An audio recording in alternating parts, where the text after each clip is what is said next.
boy, how are we all doing? That weekend, man, it goes just way too fast. But it ended quite nicely for me because, as I'm sure a lot of you saw, I was invited around to Northsides last night, or last yesterday rather. I couldn't stay until the evening because my missus was she had a bit of work. But yeah, it's very nice to meet Northside and a few of the boys. I met Ola there as well. I was a little bit too early to shoot off to meet Rashid. But I'm sure that will happen very, very, very soon. But yeah, man, we got to Monday. It's the start of the week, and we need to turn some frowns upside down. And to do that, I've got a legendary panel with me. It's the same panel we have every single week. And do you know what? We sort of fell into this panel. Me and Shane were sort of talking about it, and this show that I've had on the Monday has taken sort of many forms. And I remember us four sort of accidentally slipping on it quite a while back, and sort of going, "Wow, man, that was the best show that we've had on the Monday night." And I was like, "Man, we gotta keep this panel." And do you know what? We've managed to keep it. Every single one of us are absolute bloody legends. And yeah, there's no more legends than this man right to my right. Come on, man. Come on, DJB, my absolute geezer, man. Cheers. Come on. Yeah, no, thanks, Aaron. How you doing? Always look forward to the Monday night show with Shane, obviously, and Normski and yourself. Always look forward to it. Get the weekend out of the way, and Mondays is that sort of, you get that Monday morning feeling and that Monday feeling at work, and then you just come home and then you just go, yeah. Looking forward to it, man. Thanks a lot. Once again. All good, man. Big and up directly below you is the terrorizer of Top Gooners. And that would be Shane Gooner, man. Big up to you, bro. It's dirty work, man, but someone has to do it, you know what I mean? Someone has to discredit these clowns. I don't enjoy doing it. I do a little bit. But thanks for having me. Apologies for being a few minutes late. At the little one's graduation today. She's all grown up, man. She's going into first year next year. Man. Breaking me heart, man. And then have the second part of it tomorrow. So, but yeah, no, it's a tough old day when you see them growing up like that. But she's dying to go into secondary, so dear. Yeah, that's the youngest one. The youngest one now, leaving me behind, man. But anyway. I'll take the anger out on some top. Wait till they go off to university, mate. It's even more heartbreak.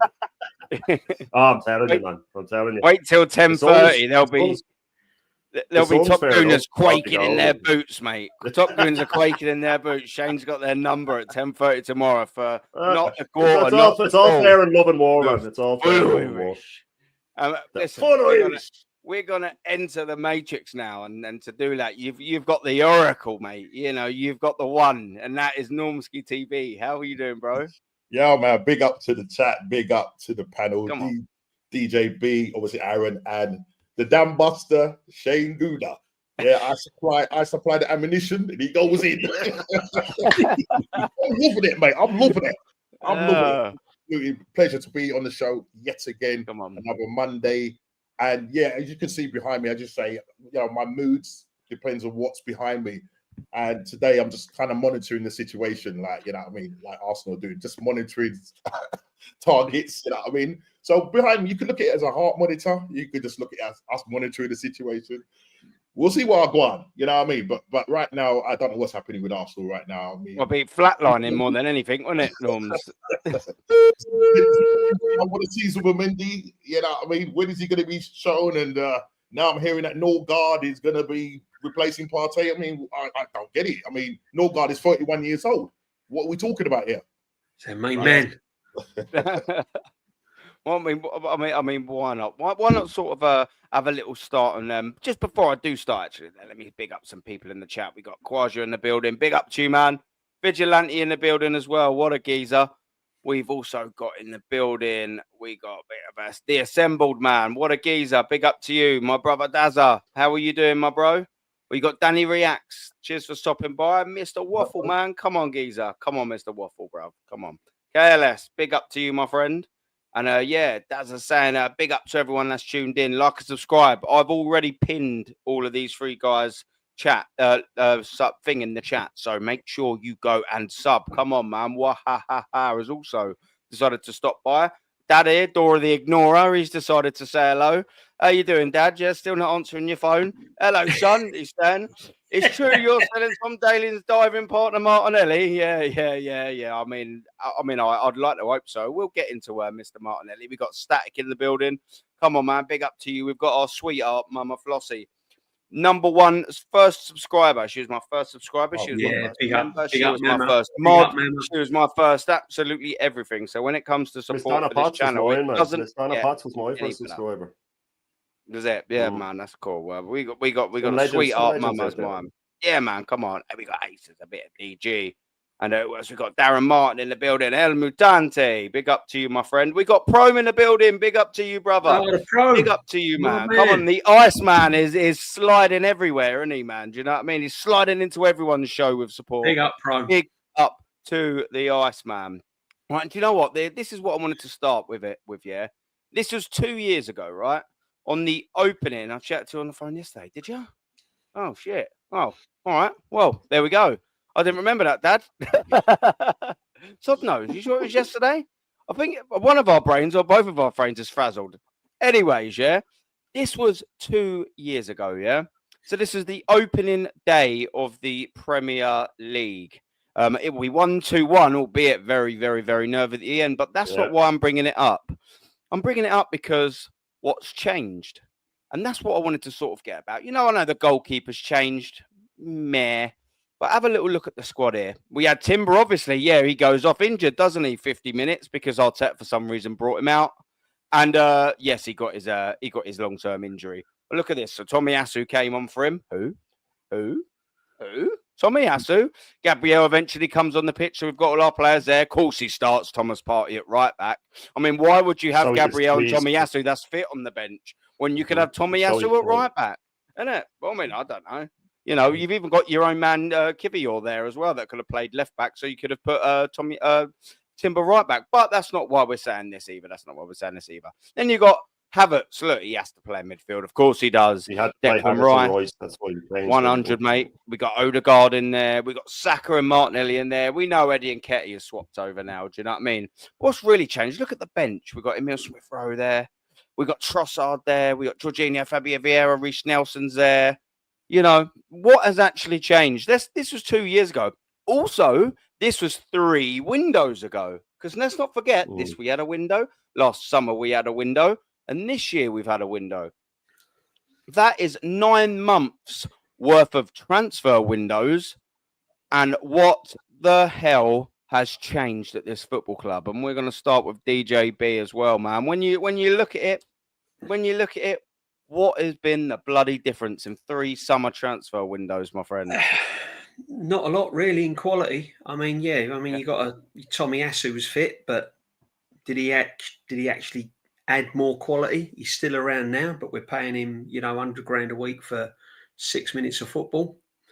And when you look at that, and we're in the Champions League, and we're trying to win a Premiership and do well in the Champions League, for me, that's just. It's weaker. Because these players are 2 years on with horrific injuries. Mm-hmm. You know, Saka's picked up horrific hamstring injuries since then. Havertz has also picked up an horrific injury since then. Odegaard's been injured, ankle injuries. Partey's gone out the door. Even though we're bringing in Zubimendi, is he an absolute upgrade on Partey? He's a good player, but is he going to take us to the next level? I don't think he is. So, nothing's really changed there, apart from the players are injury prone. And teams have sussed us out. Because we've not changed the style. We've not changed the way we're playing. Everything's the same. Easy to play against. And Rice is still there. Don't know whether to play him in an 8 or a 6. Havertz is still our striker.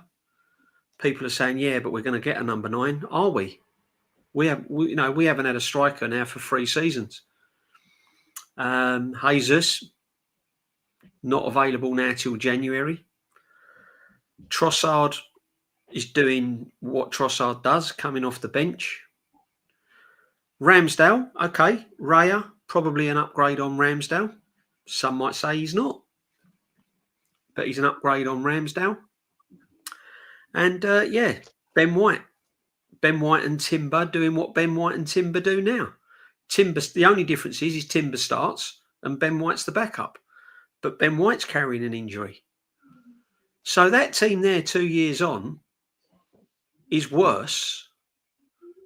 And we're in the Champions League. We were stronger when we was in the Europa League. People say, "Oh yeah, we look what he took over. He took over a mess." He didn't really. He took over a team that was in fifth.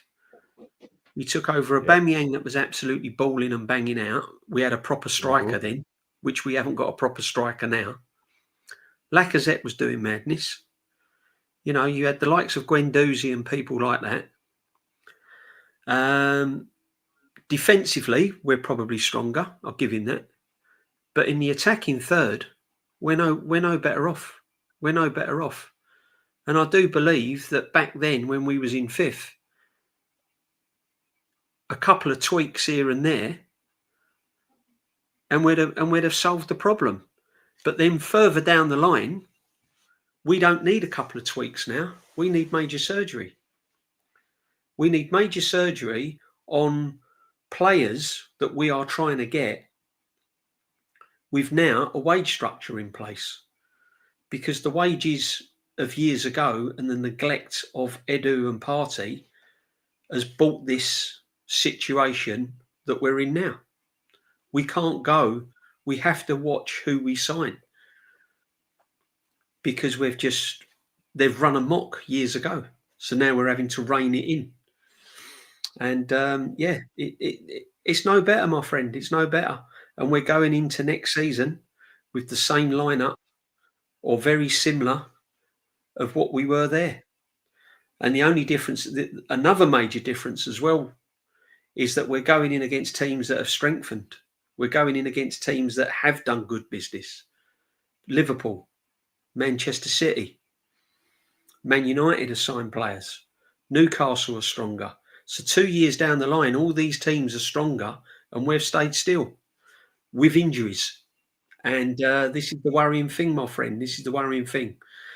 So for me, it comes down to one person, and that's the manager. Unfortunately, that's what it is, and people don't like to hear it, but that's the situation. That's the situation we're in.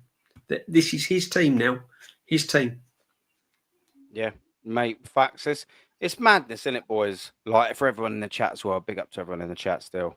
And Shane, obviously, we're going to come to you now. It's madness where you sit there and just think like we've had 9 months of actually an open window. When you actually factor in, it's probably nearly a year when you think of that. We've had a couple of windows in that as well. We've had plenty of windows, plenty of months, plenty of opportunities to change this squad up. We've signed, of course, Calafiori and Mikel Merino. They don't even get into this team. Like, they still don't even get into the current team. We have really, really wasted opportunities. And when this window was there, that was off the back off the back of a title charge. What have we sort of done since? We've seen ourselves fall off so badly, haven't we? I mean, how can we still be worse? Well, we're worse now with Eddie Nketiah there. Like, how have we managed to be worse than when Eddie Nketiah was there? We've sold him and we're worse. I just thought last year we were going to use that money to adequately replace. And what did we do? We've done absolutely nothing. We've seen a standstill. And do you know what it reminds me of a little bit? Yeah, the current situation. It's like we're going through 3 years of the Peter Cech window, isn't it? Literally, like I don't know what you make of all of this, Shane. Because I feel like I need a bit of help, man. Like my nuts frazzled when I see things like this. Do you know what I see there? I see a manager that apparently doesn't get financially backed, but he had a record-breaking transfer in Declan Rice, and he had Havertz, who he had spent 65 million on. Yeah. And then I see a manager that said he can't play. You shouldn't play 2 centre backs that are the same foot. You have to have a left foot and a right foot.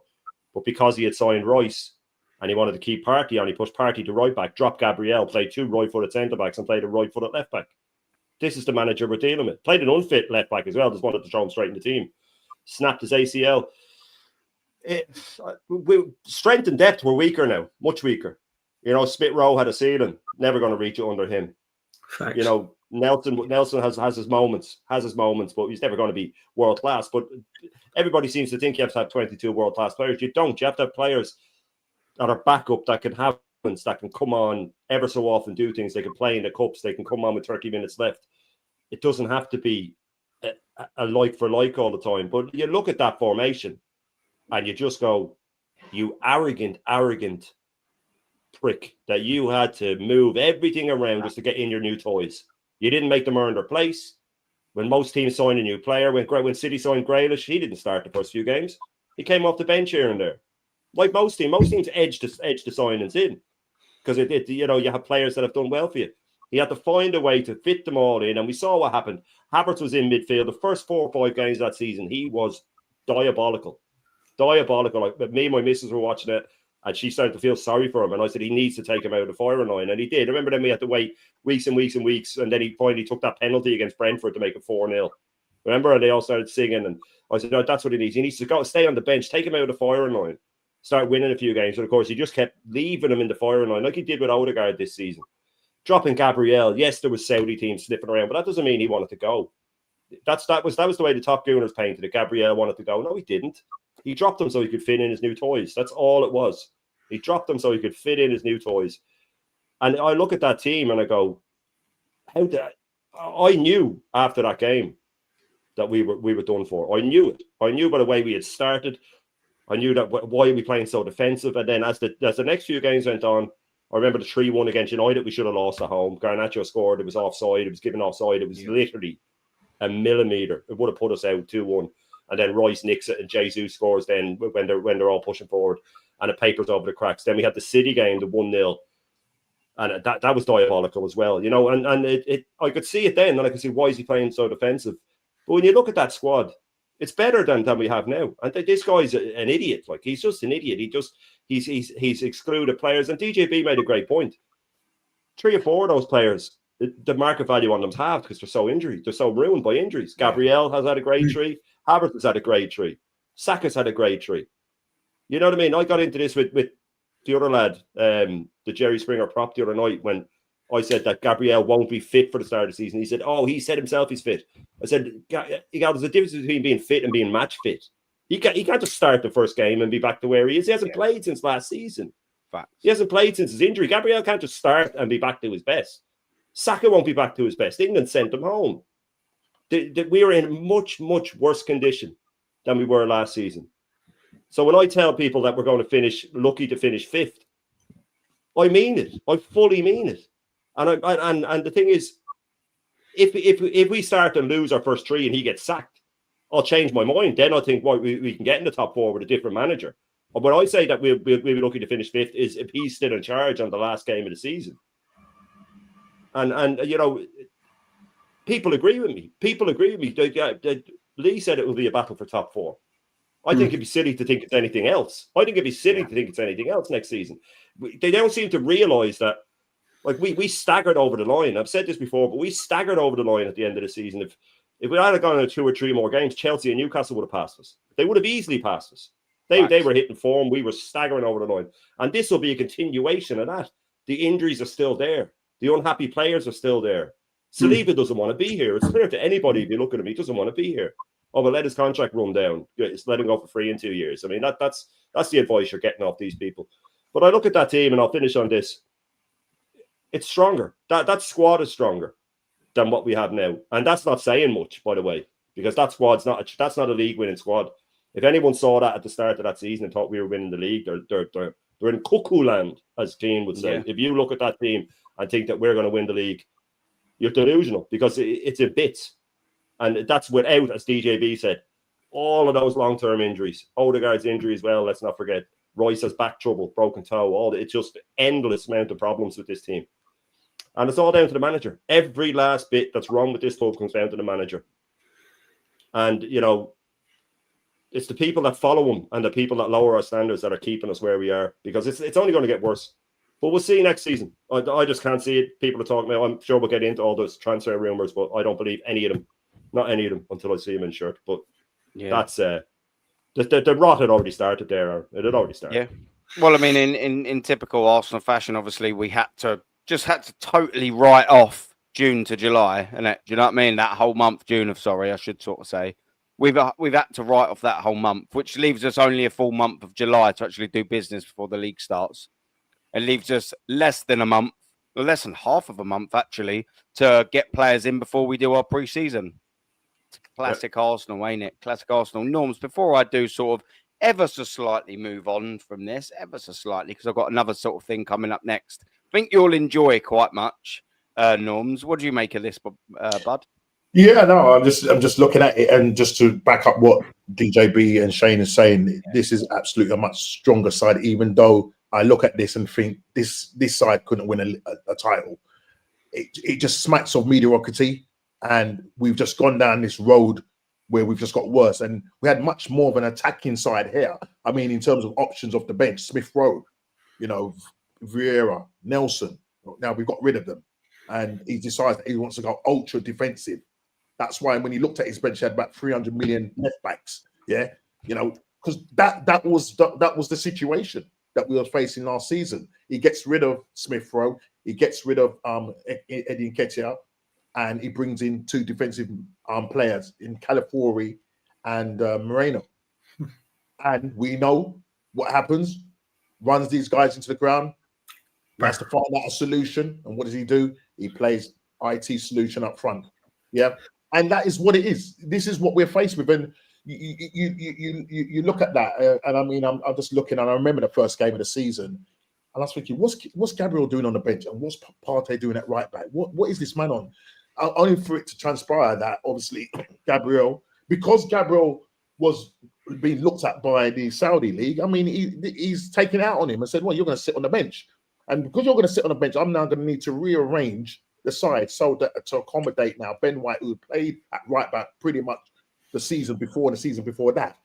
And it's like, well, hang on a minute, I'm going to change everything around and make the side unstable, right? So he decides, right, I'll play Saliba, and plays two Saliba and White, and plays obviously my man at our left back, who ends up getting an ACL, brings him out second half, and then obviously makes it worse. Should have taken him off and don't bring him back out. He weren't right. I was watching him in the stadium, mate. He weren't right. He wasn't right. Rightly, you were there. And that same person today, or when I say today, a couple of days ago, he's come out and said, you know what? I can't let this man run me to the ground. I need to expose him. I need to expose him for who he is as a manager. We've been saying it all season. This guy does not care about the players. Because he has no option, he has to then run them into the ground because he hasn't got no options on the bench. You're telling me you're bringing in Sterling. Come on, what are we talking about here? What are we talking about here? Yeah? It just baffles me. It really baffles me the way this guy deals with the team, the squad and everything. And as I said, we are now worse than we was 2 seasons ago. So we are going down this road of, as I keep saying it, culture of mediocrity, and they will accept second place. That's as far as they're concerned, second place. You got these people having a go at the damn Buster and Shane and saying, well, second place is actually better than winning a trophy. And the fact that at the end of the day, we're looking and saying, listen, and my opinion, Shane's opinion, your opinion, that this has been the worst. We're not saying this, that we're just saying the worst season in terms of how this manager is managing this club. And it's taking us nowhere. We're not going anywhere. But yet people like to go and pick out little things. Oh, well, what about that year? What about that year? No, we're not talking about individual. We're just talking about this particular era in terms of this guy managing this club.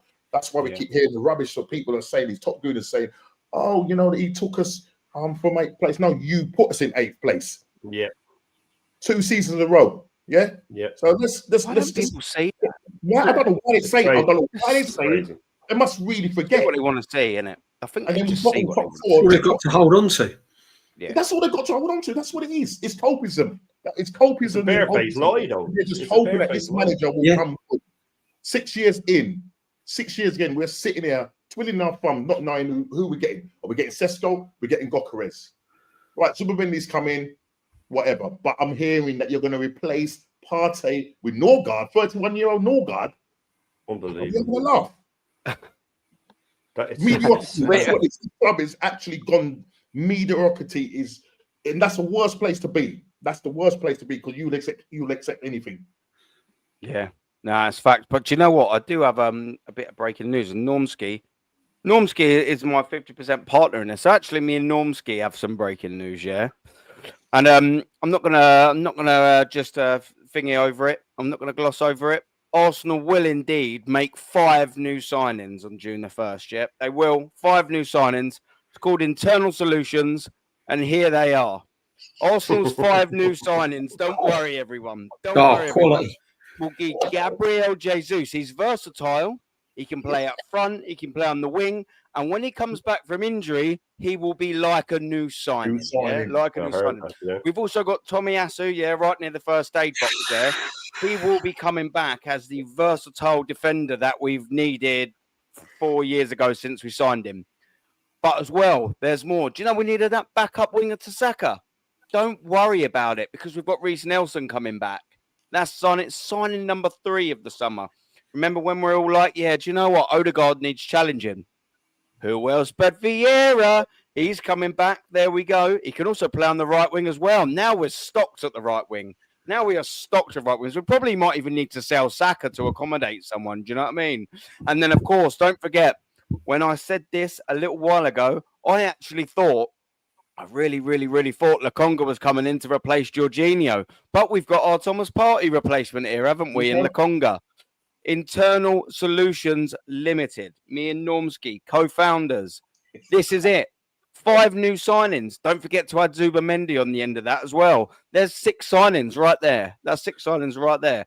It's turning into a good summer all in it after DJB. I mean, look at the signings. Look at the plethora of talent that we've got on screen ready to come into Arsenal Football Club and start sending shockwaves all the way down the Premier League. We've got the versatile hospital bed hopper, and Tomiyasu and Gabriel Jesus. They're ready to just completely hop from injury to injury.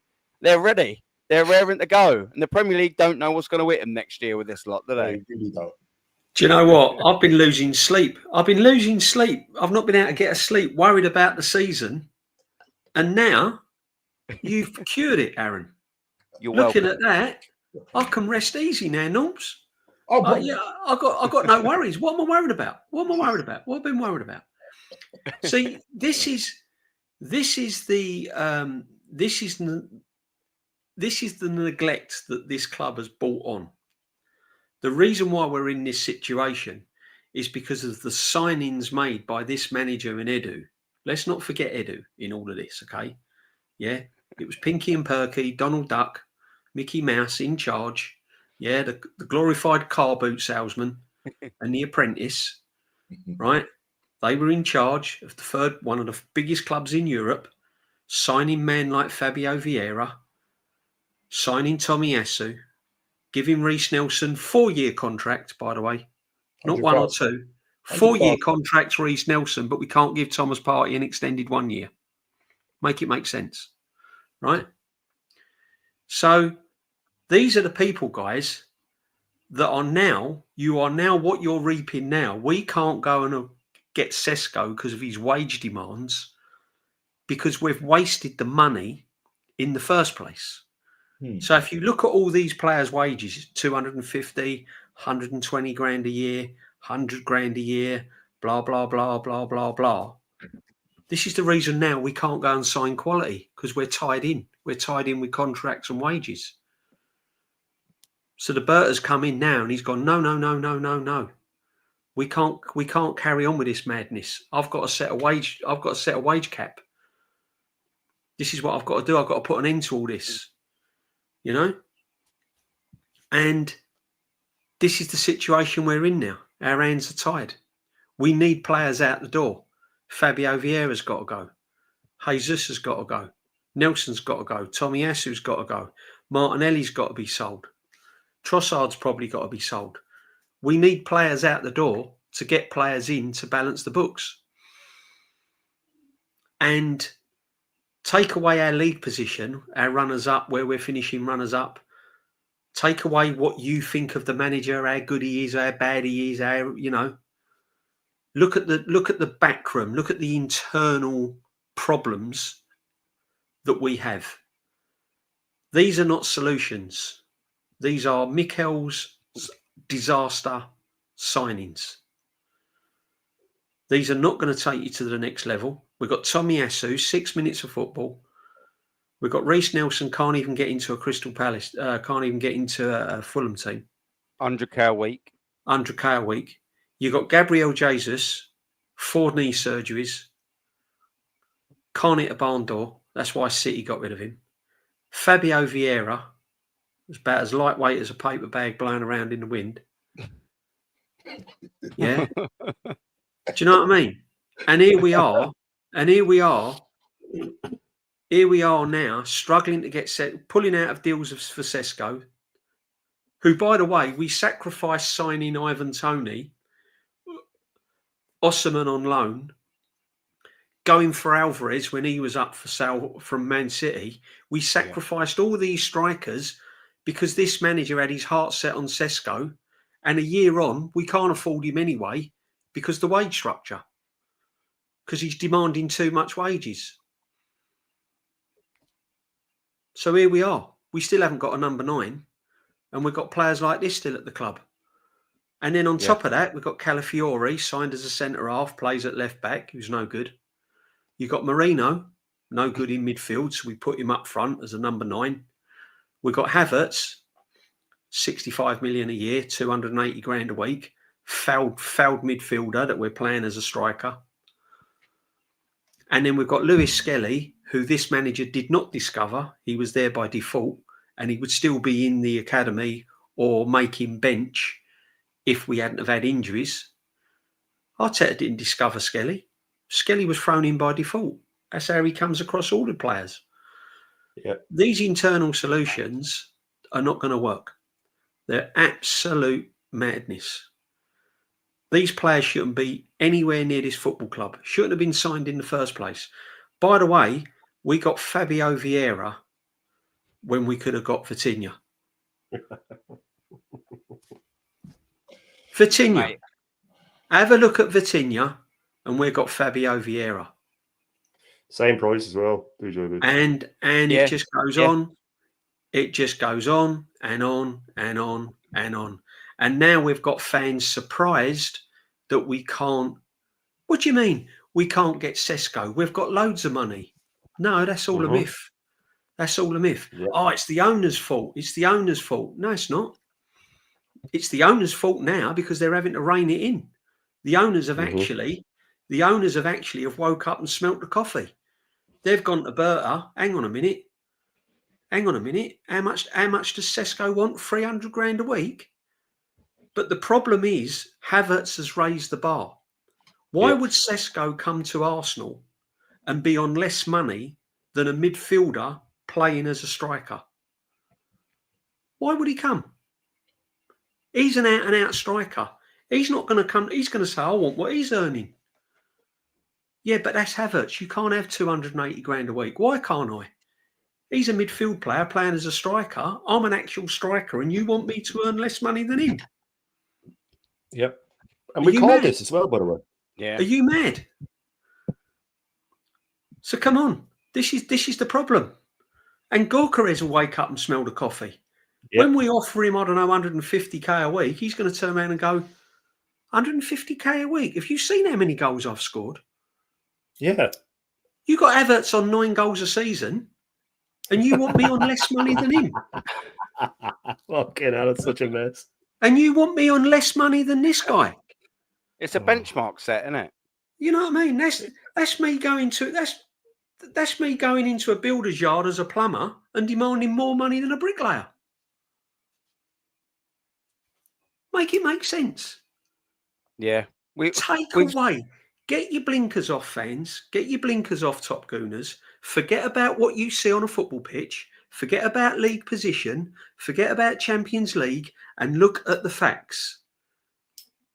This guy was linked with Sesko a year and a half ago. We sacrificed 4 strikers because this man had his heart set on Sesko. And now Sesko's wage demands are too high. We're like, no, I don't think we get Gorkarez as our second choice. Well, if I was Gorkarez, I'd go, you want me as your second choice? You want me as second choice? No. What I'm going to do, I'm going to hang around just to see if Liverpool, when they sell Darwin Núñez, comes in for me. I'm going to see if Man United still want me. I'm going to see if Newcastle want me. Play alongside Isak. Yeah? And this is the problem we've got. No one is going to come to this club on less wages than Kai Havertz. He will die on Havertz hill. This manager, he will die on Havertz hill. As for these players, what was the point? If you're telling me, all right, that all these players here that you've got internal solution, Lukongas, Vieiras, Tommy Asus, Jesus, if you're telling me what I've seen over the years, you are telling me that these players are Arsenal football players. They wouldn't even get into these players wouldn't even get into a Sheffield United team. No, honestly, honestly, these players wouldn't even get Sheffield United out of the Championship. No. I'm trying to argue that. I mean, what's it? Lukonga helped get Luton relegated. I mean, Fabio Vieira went back to the club that apparently done so well at. We paid 35 million for while Vitinha was there and done absolutely nothing. He couldn't get a game. Reece Nelson couldn't get a game at Fulham. Tommy Asu can't get a game anywhere because he's never fit. And the same with Gabriel Jesus. I mean, it's a shame about Gabriel Jesus, but I'm sort of half sick about saying, oh, it's a bit of a shame, man. He signed like 3-4 years ago, man. We see 3 or 4 months of him, and then that's that. I mean, he's a myth, isn't he, Gabriel Jesus? I'll just finish on this, Aaron. Sorry, mate. Jesus was brought in as a replacement for Aubameyang. Yeah. Let that sink in. And as I said to you, you cannot blame people not coming to the club, A, because of the manager, and B, because Havertz has set the benchmark. What out and out striker is going to come in on less money than Kai Havertz? No. That's an insult. I wouldn't if I was a banging striker. Mm-hmm. Yeah, we've done the same thing. We've done the same thing with Ozil, didn't we? Giving him 350. Then the same thing with Aubameyang. And then the same thing with our defenders. I mean, you had the likes of Mustafis, Kolasinac's, the Bellerins. They were all on 100+ K a week. And, it's easy to say, oh, yeah, that was like 10 years ago. And some of them as well signed their deal, quite a long time before that. When you're comparing them in certain times, like a 2019, some of them had signed in the 15-16 season and were on 100K. That was a big wage then. Yeah. And then you got the likes of the Socrateses are coming in and things like that. What are they going to demand?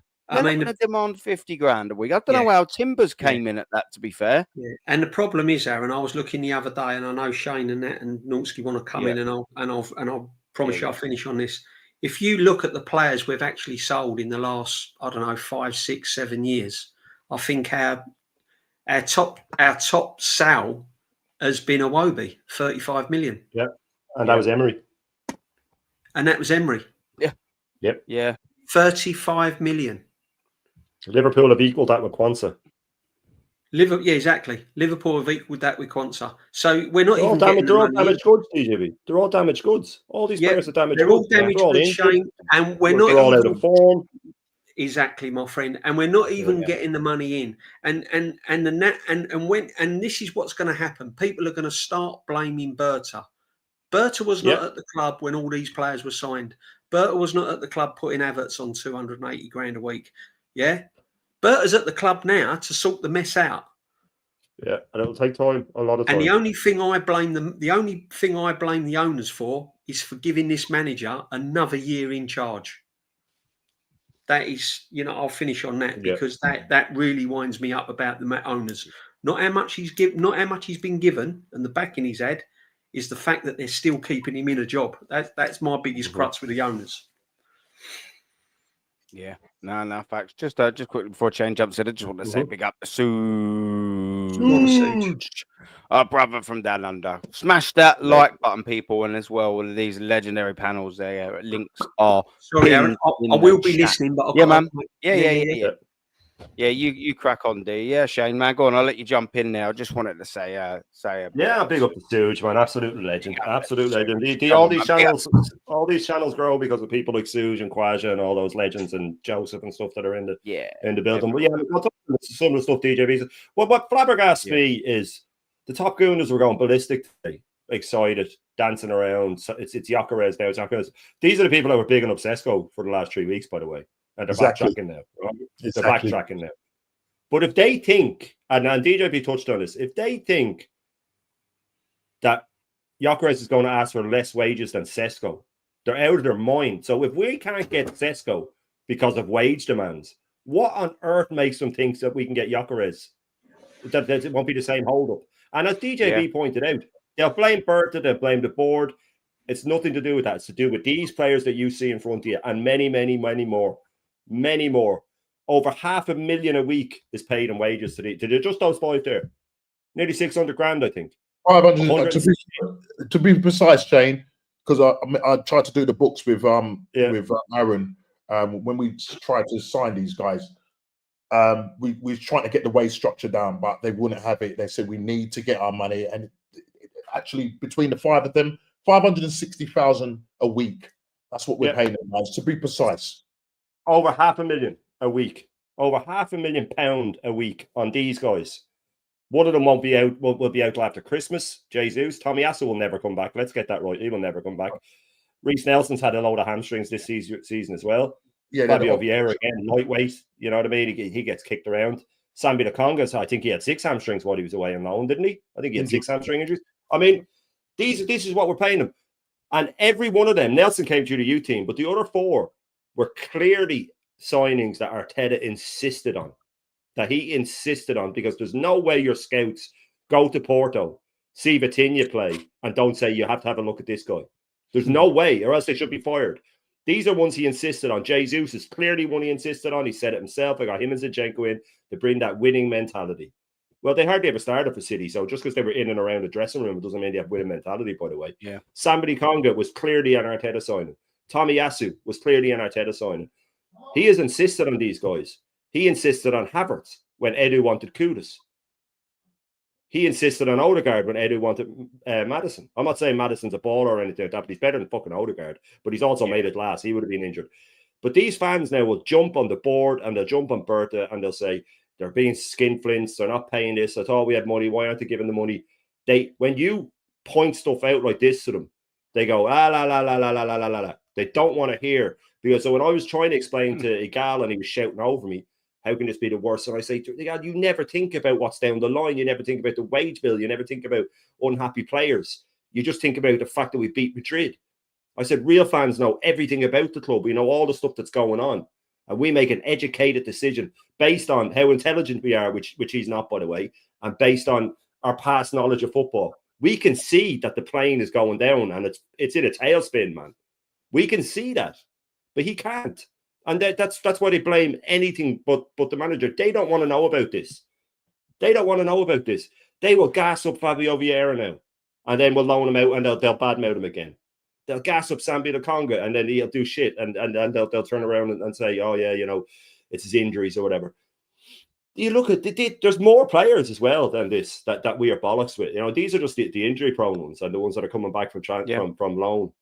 But I mean, if Sesko is turning us down, it's probably a lot to do with money, but it's also probably a lot to do with he's seen what's happened this season and he's going, oosh.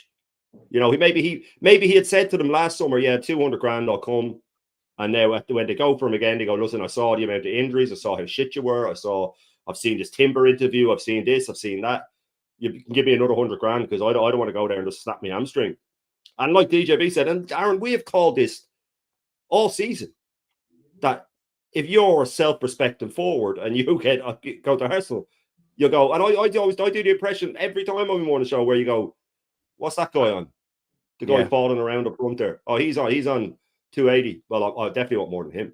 You know what I mean? It's common sense. If you like, I was a chef, man, and I knew I was better than a lot of people in the kitchen. If I found out someone was on more than me, that was shit. I go, you better pay me more than him, or I'm out of here. You know what I mean? That's the way. That's the way life works. Mate. You know what I mean? If I'm better than him, pay me more because I'm worth more money. So when you look at it that way, we are in an absolute shambles, and it's not just him. It'd be Jesus as well. He's on 265. I'm on more than him. Chap's on the fucking treatment table all the time, and even when he plays, he's not that good. Let's get it right. So we're in an absolute shambles here, man. And these are the things that we, the educated, real fans, look at this, and the fact that it's clear that Saliba's unhappy, and that, you know, if these guys think that all these players that have had grade 3 hamstrings are just going to be fit like that at the start of the season, they're insane. If they don't think that there's going to be more players dropping, I'd say in the first month or two we'll have 3 or 4 players drop again. Yeah, almost certainly have 3 or 4 players drop again. It mightn't be long term, but they'll be picking up calf injuries and pulling muscles and straining this, straining that. Need him out. He has to come out. He has to come back in. I have to rush him back because he's out. And it's going to be a shit show, man. It's going to be a shit show. And with the tough fixtures coming in as well, get ready for it, man. Get ready for it, because these guys are going to start running and hiding. They're going to start running and hiding. And this manager, when he's put under pressure, he can't control himself. And he lashes out. And he'll be punishing Timber. Do you get it fucking right? He'll be punishing Timber for that interview. You will be certain that guy's getting punished. I want to see all that guy's getting punished. Yeah. He's going to get frozen out, or he's going to get he'll be punished in some way, and probably a childish way as well. Probably a really childish way, you know. But he's lucky that he'd be injured at the start of the season, because he doesn't have to drop him now, you know, and prove that that's why he's doing it. But we look at everything as a whole, and like I said, and I finish on this, we can see that it's all falling apart. It's so clear it's all falling apart. If you have any sort of sense, it's clear that it's falling apart. But these guys, man, they like these are the lads that we're looking at as they're going to come in and taking up the squad. Now, I said last season that he should have kept the 3 of them that he put out on loan just to use them. But then I said the previous season, the one we looked at when he did have them, he never used them. How many times have we gone through matches where we were 4 or 5-0 up and Saka stayed on for the whole match? So many of them. The list is endless. You know, and so it doesn't matter when he has a big squad, because when he has his 11, everyone else is frozen out. So it doesn't really matter about having a big squad with this guy. Unless you're in with him, you're either with him or you're against him. Yeah. So look, you know, that alone, 560 grand a week. Is that 540 grand a week? 560 to be precise. 160 million on transfer, and 160 just for these five. Just for these 5, and 116 million was spent on them as well. What we have here, guys, is a walking hospital. What we have here, guys, is a walking hospital. That's what we got. Yeah, a walking hospital. And if you think that we're going to go into next season, right? These guys already are cropped, right? Samuel Congo, when he started for us, cropped. Fabio Vera, cropped. Reece Nelson, cropped. Yeah, how many times you heard that Reece Nelson, he's suffering with a calf muscle? Yeah. Yeah, Tommy Asu, 6 minutes played for Arsenal this season, cropped. Pay rise. 2 left knees. So 2 left knees. We might as well call it 2 left knees. 2 left feet and all. Yeah. 2 knees. Yeah. in Gabriel Jesus. Then you have Saka, who's at a grade 3. Then you have Gabriel Magalhaes, grade 3. Kai Havertz, grade 3. Do you think these guys are just going to come back and go, oh, they're right, blah, blah, blah? It's going to take time. That's why he keeps rushing these guys back. And you're right, it says, all he does is he freezes everybody out and he just focuses on the 11, right? And when things get, you know what I mean, when the mud hits the fan, yeah, you know, he's looking for solutions. He can't. That's why we're in this situation. You should never have got rid of Vieira. You should never have got rid of Nelson and whatever, if you knew you weren't going to replace them. And so we're here. So it's a complete mess. And we're going into this season very much unprepared. And that's why we can confidently say, listen, we might be wrong, but the way things are looking right now, with the situation with Sesko saying, well, I want a clause in my thing, buyout clause, and people are getting very offended by that, by the way. People are getting very offended. How dare you? Yeah. I mean, even to the point where they were saying that back then, we wasn't a stepping stone thing. We're a stepping stone club now, not under Wenger. Yeah. That's what Mr. Zippy was talking about the other day. Yeah, that's what he was talking about. Right? You don't think I can't see through that. You've got to listen, guys. You really have to listen to what these guys are saying. Yeah, because they change their minds all the time.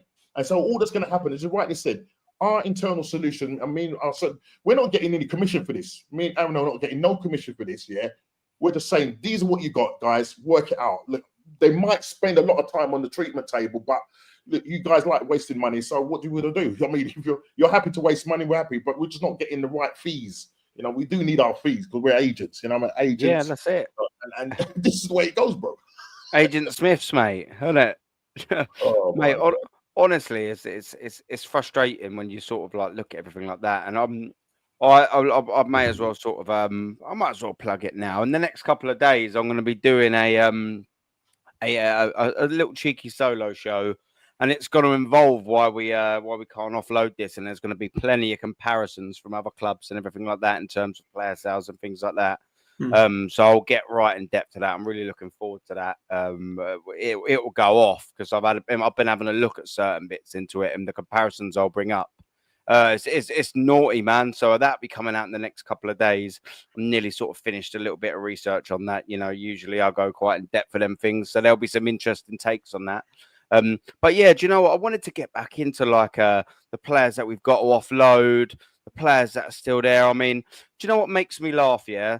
Like, I'm considering we're on the 23rd, we've only got another week to wait. You know, all of this 1st of July thing, totally get that. Then whatever, it seems like now that actually is a reality.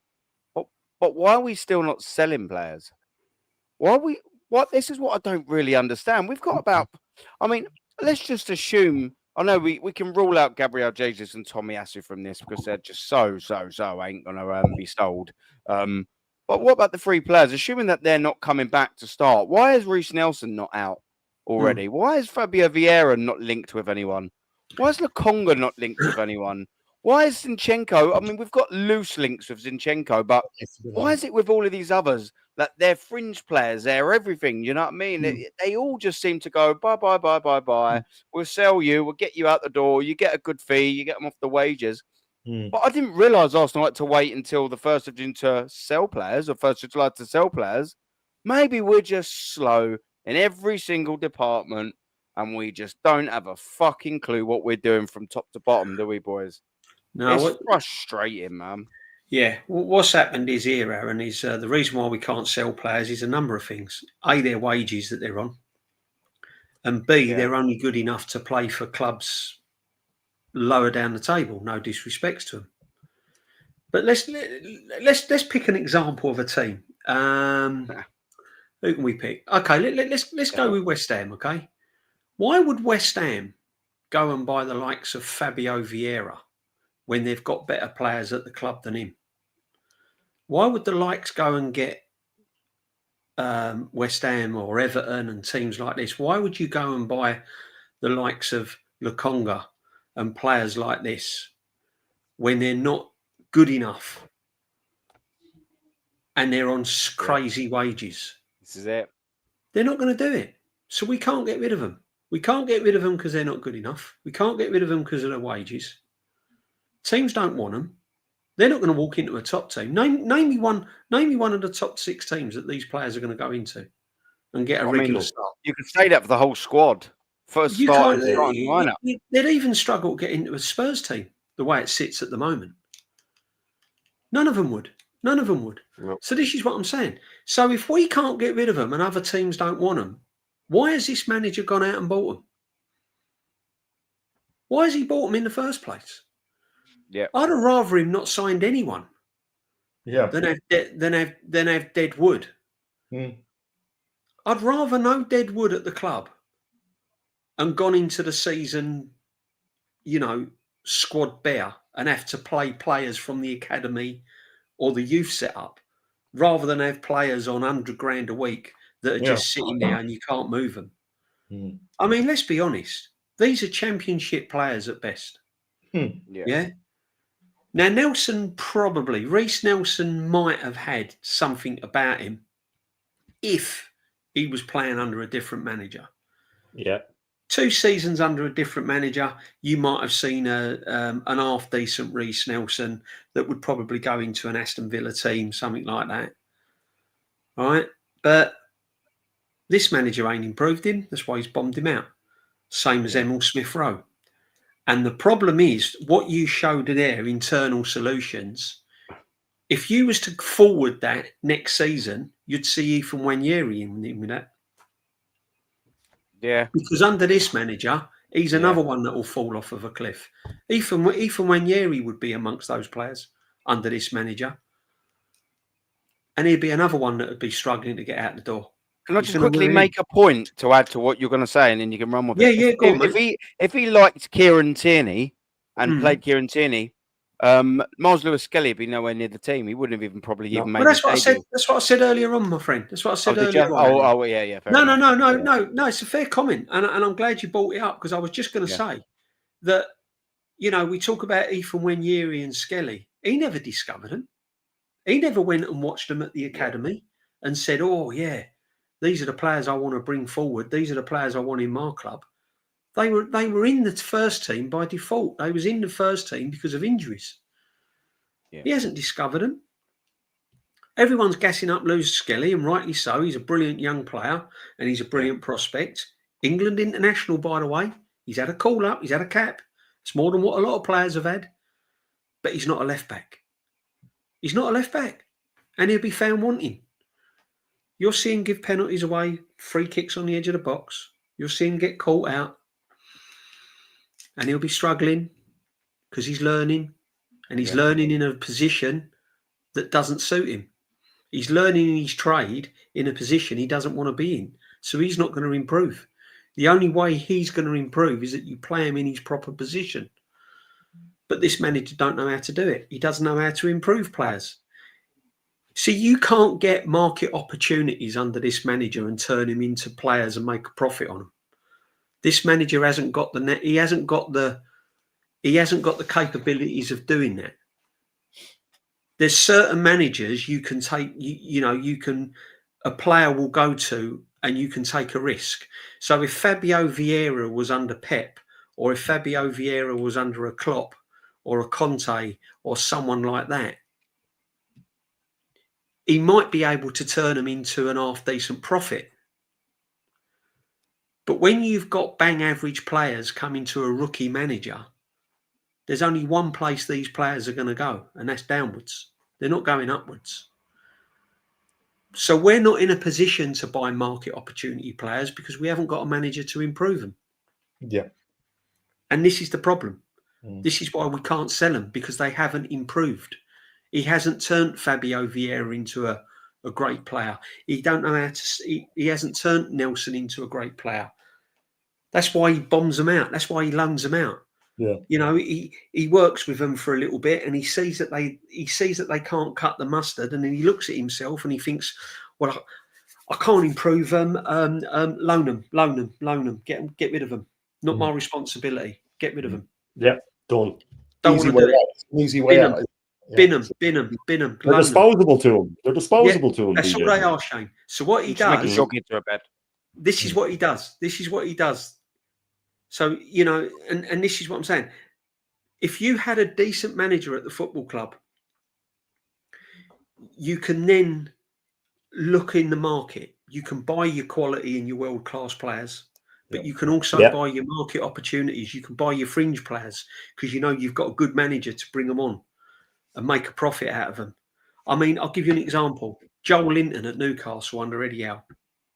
Brilliant. Joel Linton under Newcastle, Eddie Howe.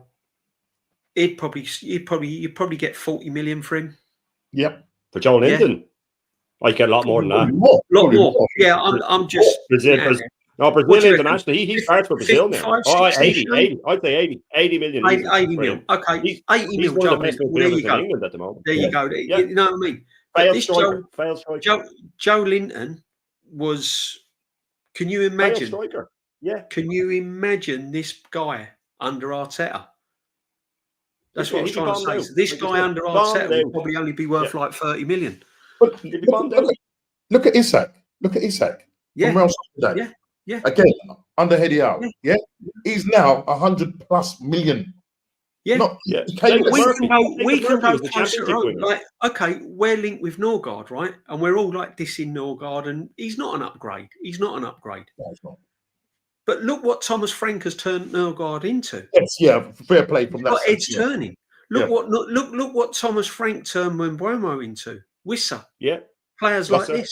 Yeah, absolutely ridiculous. Look what Thomas Frank has done to these players. And with Arteta's had these sort of players at the club, Fabio Vieiras, Lukongas, Nelsons. He's had all these players at the club, the same ilk as Semenyo's, Wissers. Yeah. They're the same. They started off at the same kind of level, but they've gone way ahead because they've played under a decent manager. Our assets, our potentials have gone like that. Yeah. And do you know what it is, DGB, that worries me about that? Is that these managers, right, with the Wissers, with the Mbuemos, with the players you mentioned, these managers have them playing at their very, very peak, right, at their peak, which makes them good. But if he got them, he wouldn't get them near their peak. If he took an Mbuemo now, they drop. So they become the player that they could have ended up being without being coached by a really, really good coach. Friend. That's why they look better than they are. Lookman was at 3 different English clubs till he found his place in Italy. He found a manager that knew how to use him. If we get Lookman, I want Lookman, but I know he'll just fall off a cliff. I know he'll fall off a cliff. Of course he will. This is why we say this manager is going to ruin it. So I hate when people say, oh, he's a good coach, but he's not a good manager. That never makes sense to me. I go, no, he's not a good coach. Why is he a good coach? What's he done to prove that he's a good coach? He ruins every single player. He's not a good coach. And now the new thing is with all these top viewers, they go, oh yeah, man, he's not a good man. He's a great tactician. And if you asked them to explain it, they wouldn't have a Scooby fucking do. They don't even know what they mean. They've just heard someone say it, Shane, isn't it? But what's the tactician? It's just something to say. It's something to say. It's something broad to say, and then it's up to you to prove it wrong. What does he do that is tactical? Yeah, but I could tell you. He's never changed the tactic ever in game or before. Well, yeah. I've been saying this as well. I've always said, no matter what player comes to this football club under this manager, you and me have said that, DJB. It doesn't matter. We can sign Gorka will go from scoring 20 odd goals if he comes, and I can't see it. If Gorka comes, he'll go from scoring 20 plus goals down to 15 goals. 15 max, I think he'll get from max. He cannot get the best out of these players. And I'll finish on this. I've said it all along from day one that the only signings we are going to make this season is two signings, I reckon. And I reckon we'll get a loan signing. And I've been saying that from day one. JJB, even if we sign 3 players, we have as thin a squad as we had last season. Yeah, we'll have as thin a squad as we had last season. The 3 players have gone. Right. Granted, we've got these clowns back from loan and stuff like that. And if Berta is saying, right, they're not going out again, you fucking use them. I do like that. I like him saying, you use them. Yeah. I want to see what you can do with these. You've made your bed, you line it. But we do know that if Berta was to say that to him, that you could just see Arteta just ignoring them and training and stuff. You know what I mean? That's the type of man he is. And then all the top owners saying, it's Berta's fault. Yeah, Berta's fault. Everything's Berta's fault. Berta phase one. But you do look at it like when we're saying things like this and they go, it's always the most negative thing. It's always the most negative thing. Like I had Christian say, I said that he's ruined every forward player. And he said, name one. And I said, Martinelli. No, he made him better. No, he didn't, mate. Trust me, he didn't fucking make him better. And he said, name another one. And I said, all of them. And he said, name another one. And I said, all of them. How can I name more than all of them? You know what I mean? I've named all. I said all of them. They've all. He hasn't signed that many. Lacazette. Look what he done. If Saka had played for Liverpool, just say Salah was sold last summer and they signed Saka. His numbers would have been through the roof last season, and his hamstring wouldn't have torn off the bone. His numbers would have been through the roof last season playing under someone like Slot, and his hamstring wouldn't have gone. Look what he turned ruined him into a number 10. He played him in a 10 role for a long period. Remember, he had him dropping off the fucking in 10 role. Dropping off in Kedia, like, come on, man. 10. What's he doing? 10. He played him in 10 for I know, I know. He left the club. Hell, man. Right. He probably had him in a 10 while he played at Mill Smith Row up top. He's a tactician. He did that in Europe when we went down. He did that in Europe. Tactician you'll ever see, mate. You know what I mean? But see, this is what I'm saying. For every question these fans ask that worship the ground he's walk on, there's an answer. Okay, who's he ruined? Lacazette, out and out striker. Aubameyang ruined him. Look what he done to Willian. Put him at the wing. Golden boot winger. Put him at the wing. Done to Willian. Look how Willian played for Fulham. Yeah. Yep. Look how he played for Chelsea and then Fulham. Look what he done to William. Fucking destroyed him. Yeah. Well, guys, when we was going for Lukonga, when he came from Anderlecht, right? And I think it was on the premises of I think Thierry Henry, and I can't remember. I think it was the Anderlecht coach Vincent Kompany was saying that you know, this guy could possibly be the next. I don't know if it was referred to. Was it the next Patrick Vieira or was it Yaya Toure? Maybe I think. Yaya Toure. Sorry, it was Yaya. Vieira, wasn't it, that recommended? It was Vieira said he was buttering. Thierry said that as well. I think. Yeah, Thierry said it as well. And maybe there is a player there. But listen, again, this is the thing, because when it comes from Thierry Henry's mouth, yeah, you got to sit up and listen, yeah. So I think, well, if he does come, exciting young player, captain his side and all that, he's come there, and I'm telling you now, right? He hardly played for Arsenal, because I'm just looking back the stats. This guy hardly played for Arsenal. He didn't trust him. He didn't use him right, and then there was games where literally the guy was hiding. When I say hiding, I mean hiding. Those games where he was watching and he's hiding behind other players because he just the confidence, you know what I mean? And he wasn't getting that confidence from the manager or wasn't being coached correctly. He ends up going on loan to Crystal Palace, plays only 9 games. Luton, they get relegated. He's absolutely ruined the potential. And now, and the thing about it is that when he was on loan, or when we said we couldn't wait for him to go on loan, everybody wanted to get rid of him. Now, the problem that we've got now, because as I say, Aaron, we had to get to work because, you know, we're coming up to the 1st of July. So we needed to get these 5 players back in, the IT solution players. Yeah. We've got them in, and now they're going to start bigging up Lukonga. Yeah. But if this guy is now going to be the Partey replacement, if it's not him, it's probably going to be Norgard. I don't know. But this is the same thing. The other thing as well, in terms of injuries, and I was looking at Tommy Asher's injury record. Right, and you use these famous words, you do, Aaron, that we listen with our eyes. Yeah, we listen with our eyes. And I was looking at Tommy Asher's injury record before he came to Arsenal, and yes, he had injuries, but it's gone up 100-fold under this manager. Yeah, because everybody's going to say, "Oh, we have a go at him," saying, "Look, you only come on for 6 minutes." But I'm telling you now, guys. Yeah, I'm just going to say 19. When he was playing for Bologna, right, the 1920 season, right, he had 3. He missed 3 games, right. All right, it was 41 that's a good season, right? Yeah, so it was 41 days, right, 3 games, right. Calf injury, Bologna, 4 games, 19 days. Muscular problem, 6 games, 30 days. Let's go to Arsenal now. When he came to Arsenal and signed for Arsenal in the 21-22 season, I believe. How about this? 11 games missed. This is the first one. 11 games missed, 61 days. 4 games missed, 13 days. And this is where it gets interesting. 16 games missed, 108 days. 6 games missed, 28 days. 7 games missed, 45 days. 9 games missed, 74 days. And here we go. 29 games missed, 74 days. And now 25 games missed, 225 days. Madness. Under this manager. Yeah. So before he came to Arsenal, his injury record wasn't that bad. It was possible. It was what you'd expect an elite level player playing, you know, a good few games. You do miss a couple of. You're gonna get the niggly things. Yeah, you do. It's just a fact. You do pick up some of that. But what he's done now is, as everyone loves to say, is unprecedented. It's unprecedented the amount of injuries Tommy Asu's getting. Unprecedented manager. Yeah, and then you look at it, you sit there and you just think, like, why do a lot of players come and get all of these injuries? Like Mikel Merino even came, got all these injuries. Like there's just so many. So yeah, Calafiori. I mean, he was probably sort of primed-ish to sort of get an injury because he had quite a bad injury. I always forget what one it was now. Don't know if it was an ACL or not. I think it might be, but I can't quite say for certain. Either way, it was a season ender. And a year later, we sign him, and look what happens to him. Everyone seems to think he's good. I'm more willing to give him some sort of leeway, even though it's not what we need. We need these players to hit the ground running. Yeah. I appreciate that he's a young player, and they need to hit the ground running. But I mean, how can you ever find your feet or hit the ground running if you're in the treatment table every 5 minutes?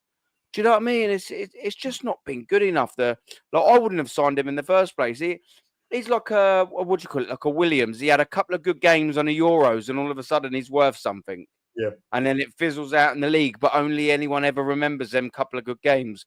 You see, Gianni, when he sort of sees, and he obviously watches a lot of Italy, he was like, mate, he's like our 8th choice defender. Like that. And I'll back that geezer. Alarm bells. Alone should have rang alarm bells. And then Calafiori had missed like 582 days or something in football before we signed him. Right. Before he was 22. So the record was there. Yeah. So was there no one that would turn around to Arteta and go, well, he's missed, 582 days of football. Plus, we know what you do to players. There's no way this is going to work. There's no way that'll work. So he's going to come, a player that's ravaged with injury is going to come work under a manager who injures players. I mean, and then people are surprised when he's out every second week. It makes no sense to me, man. It makes no sense. But it's like Arteta thinks that just because he says something will happen, it'll be fine. You know what I mean? And he just never takes into account, that the player might be unhappy. Even in that last press conference when they asked him about, like, it's a simple question, like, do you think you need to win trophies next season? And he listed off every possible excuse under the sun: injuries, referees, fixtures.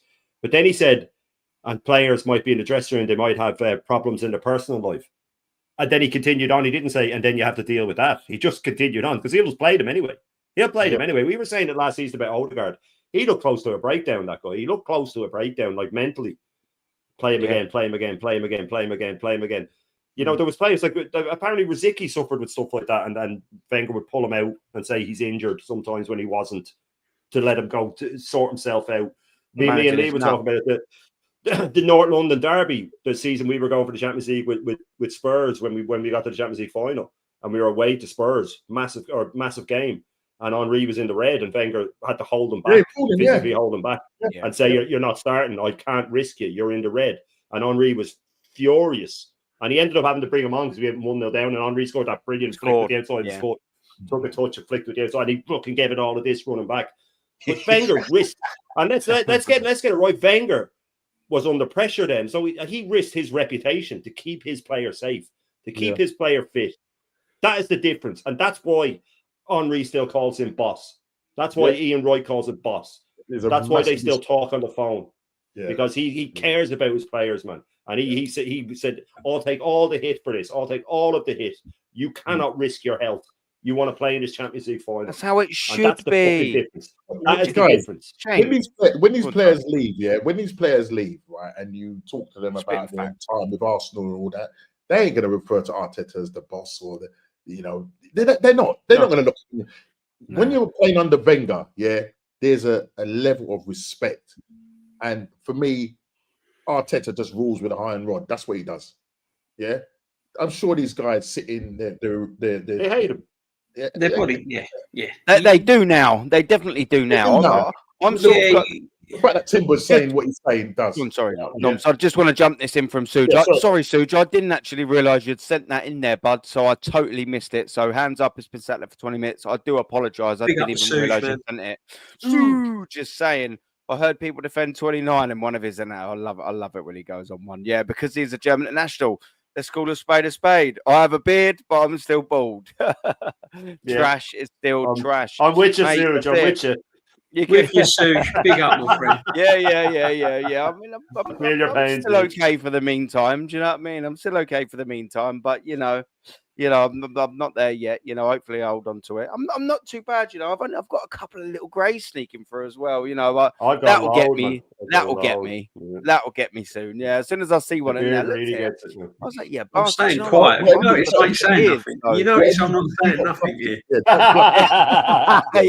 He's held back. I've never heard him so quiet. Have you? Yeah. That's what I was telling my chat. Next year I'll start a trip to Turkey fund, and I'll do a vlog while I'm.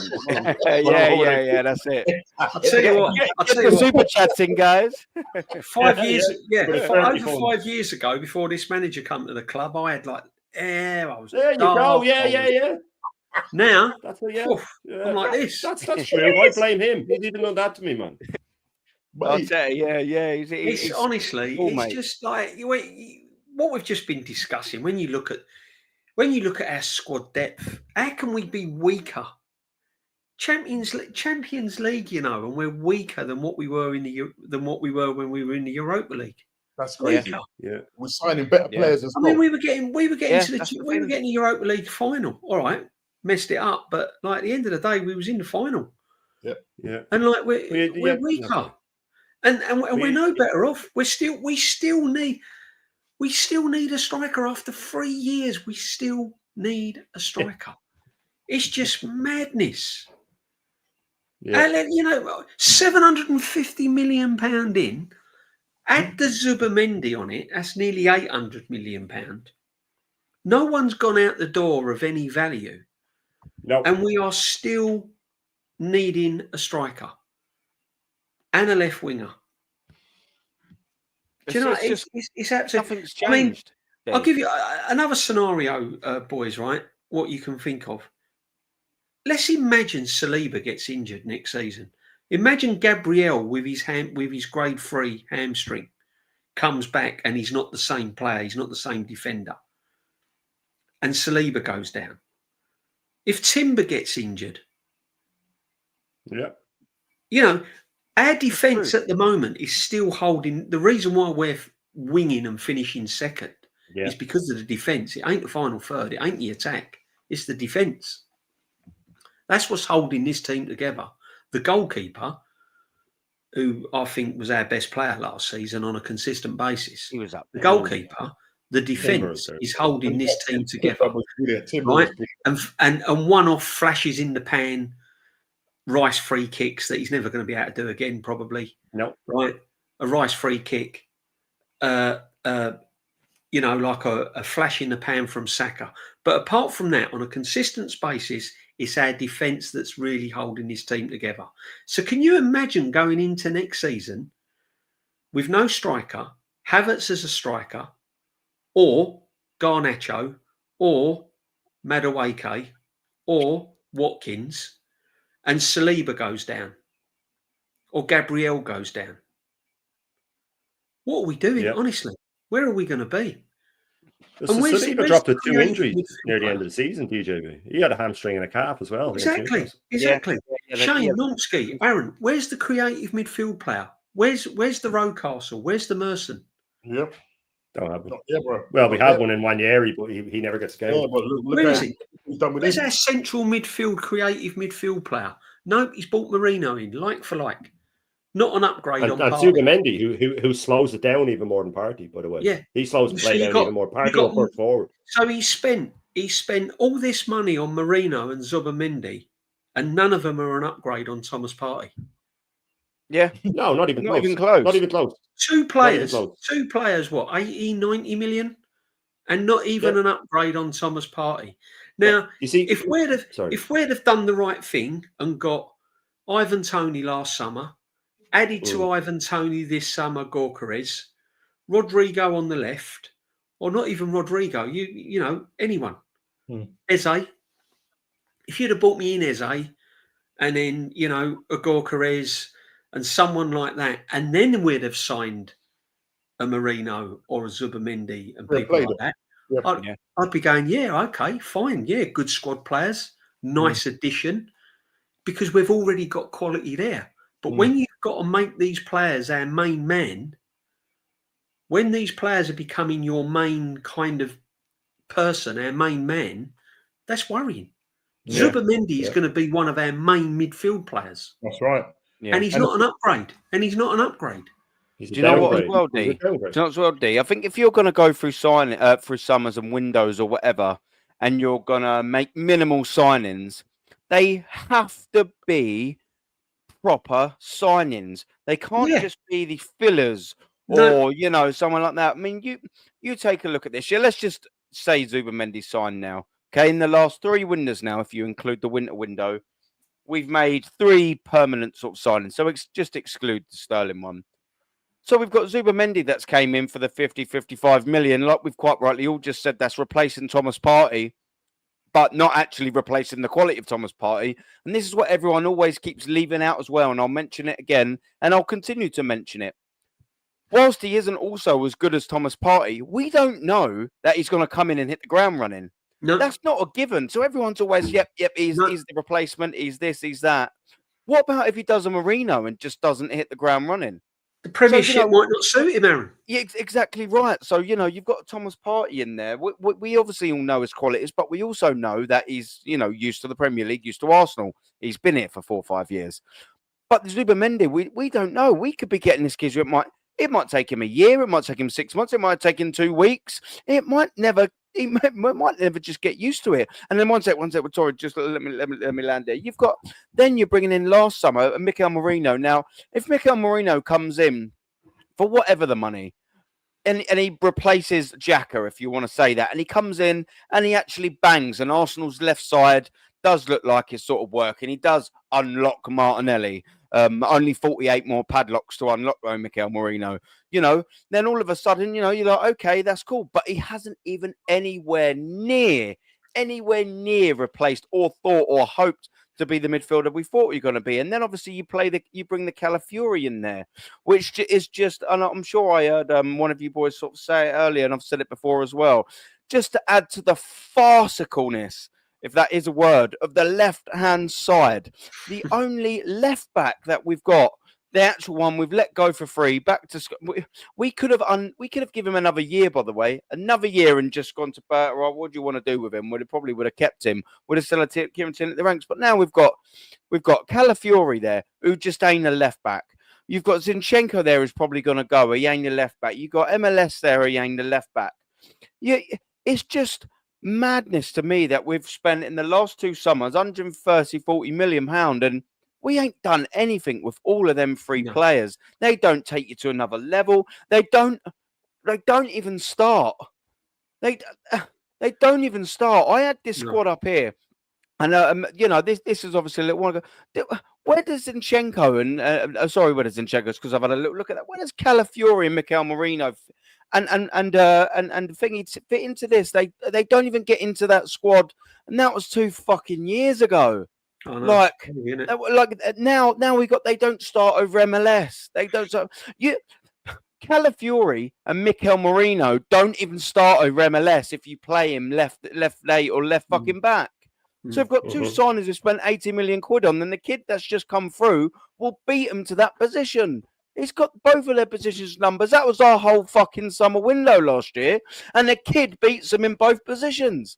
Yeah, you just can't fight it with logic, and this manager and Arsenal just are not in the same. Are not in the same. Sorry. But when you said about Zubimendi, this is. I mean, you take a chance, and this is what they'll say. You take a chance and a gamble with every signing. I get that. Yeah. But when you're under the pressure this football team is of winning trophies, and this manager has brought this pressure on these players by not winning anything, Zubimendi hasn't got time to come in and get to grips with the Premiership. He hasn't got that time. We've got Man United first game of the season. We've got Liverpool away. We've got Newcastle.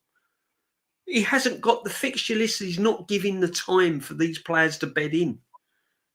Zubimendi's got to come in and be a world beater straight away. He's got to come in and but if we'd have had a good quality squad already, which he should have built by now, if we'd have had the quality in depth and the quality squad already, which he should have built, Zubimendi coming in might have been able to have more time to blend in, because we've got that backup, but we haven't. All the players coming in now have got to be world beaters straight away, because there's no depth. There's no squad in depth. It's ridiculous. But that's the thing, TJB. That's what I was saying earlier, that we always seem to be signing replacements or backups. Yeah. Right? And Taron made a great point on my panel the other night. He said, Liverpool signed Wirtz, right? City have signed Reinders and Cherky and all these lads.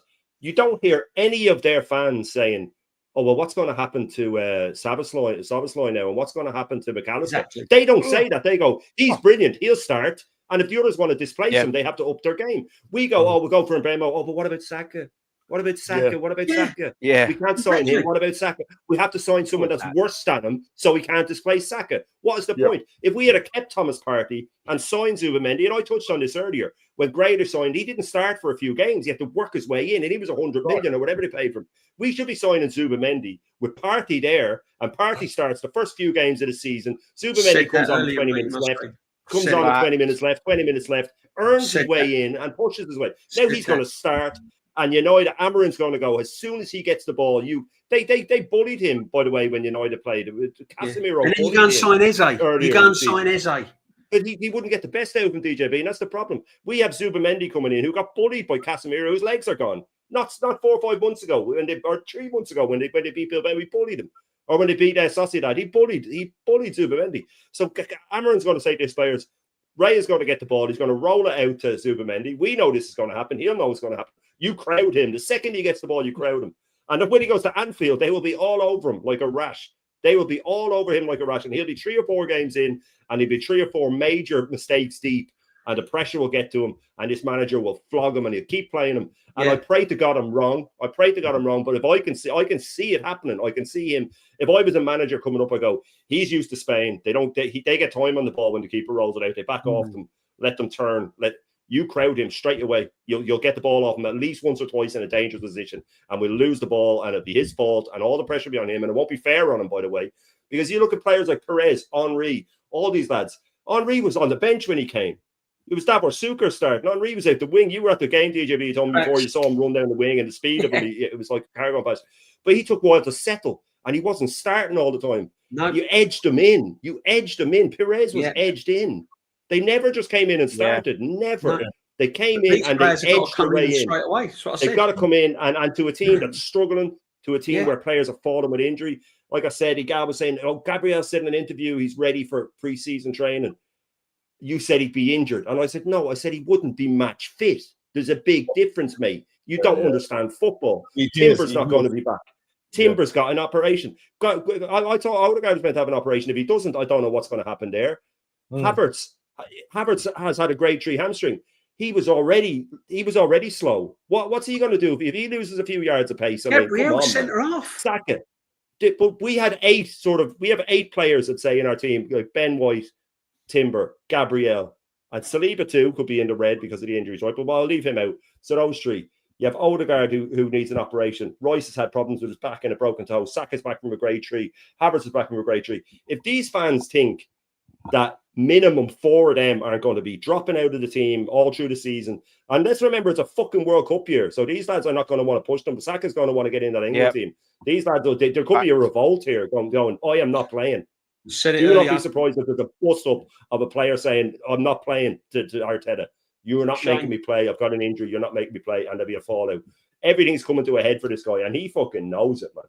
He knows it. Round about March time, if we're not in the Premiership race or we're out the Cups, these players are going to have one thing on their mind. World Cup. They're going to turn around and they're going to turn around psychologically at this manager and go, "You think we're busting a gut for you when we've got a World Cup coming up?" Norway's never been in a World Cup, so this is one of the biggest. Odegaard's going to be fixated on. Norway were in '94. They were in '94. 95. But what I'm saying is, Odegaard is going to be fixated on this World Cup come March. If we're in a title race. Different, but we're not going to be. Listen, we let Normski come in, but what I'm going to say is this: if you look at our fixtures, our opening fixtures, and you look at the squad we have got right now that we've assembled, the Premier League title could be over by the end of September. It will be by the end of September. We're not even going to make as what's it said, Halloween. We are going to be over by September, guys. And there'll be at least two teams pulling ahead of us, DJB, not one. There'll be at least 2. And I count 3. I think Newcastle will, and I think Villa will do well as well. I'm looking at Carabao Cup. With this team that we've got at the moment, I'm looking at the Carabao Cup. But DJ, that involves a semi-final, DJ. I'm saying this is how we've actually had to come to now. We're thinking Carabao Cup. We've regressed so much now. It's like the Premier League is it's a far, like, I don't know what you want to call it. Champions League's even further, Normski.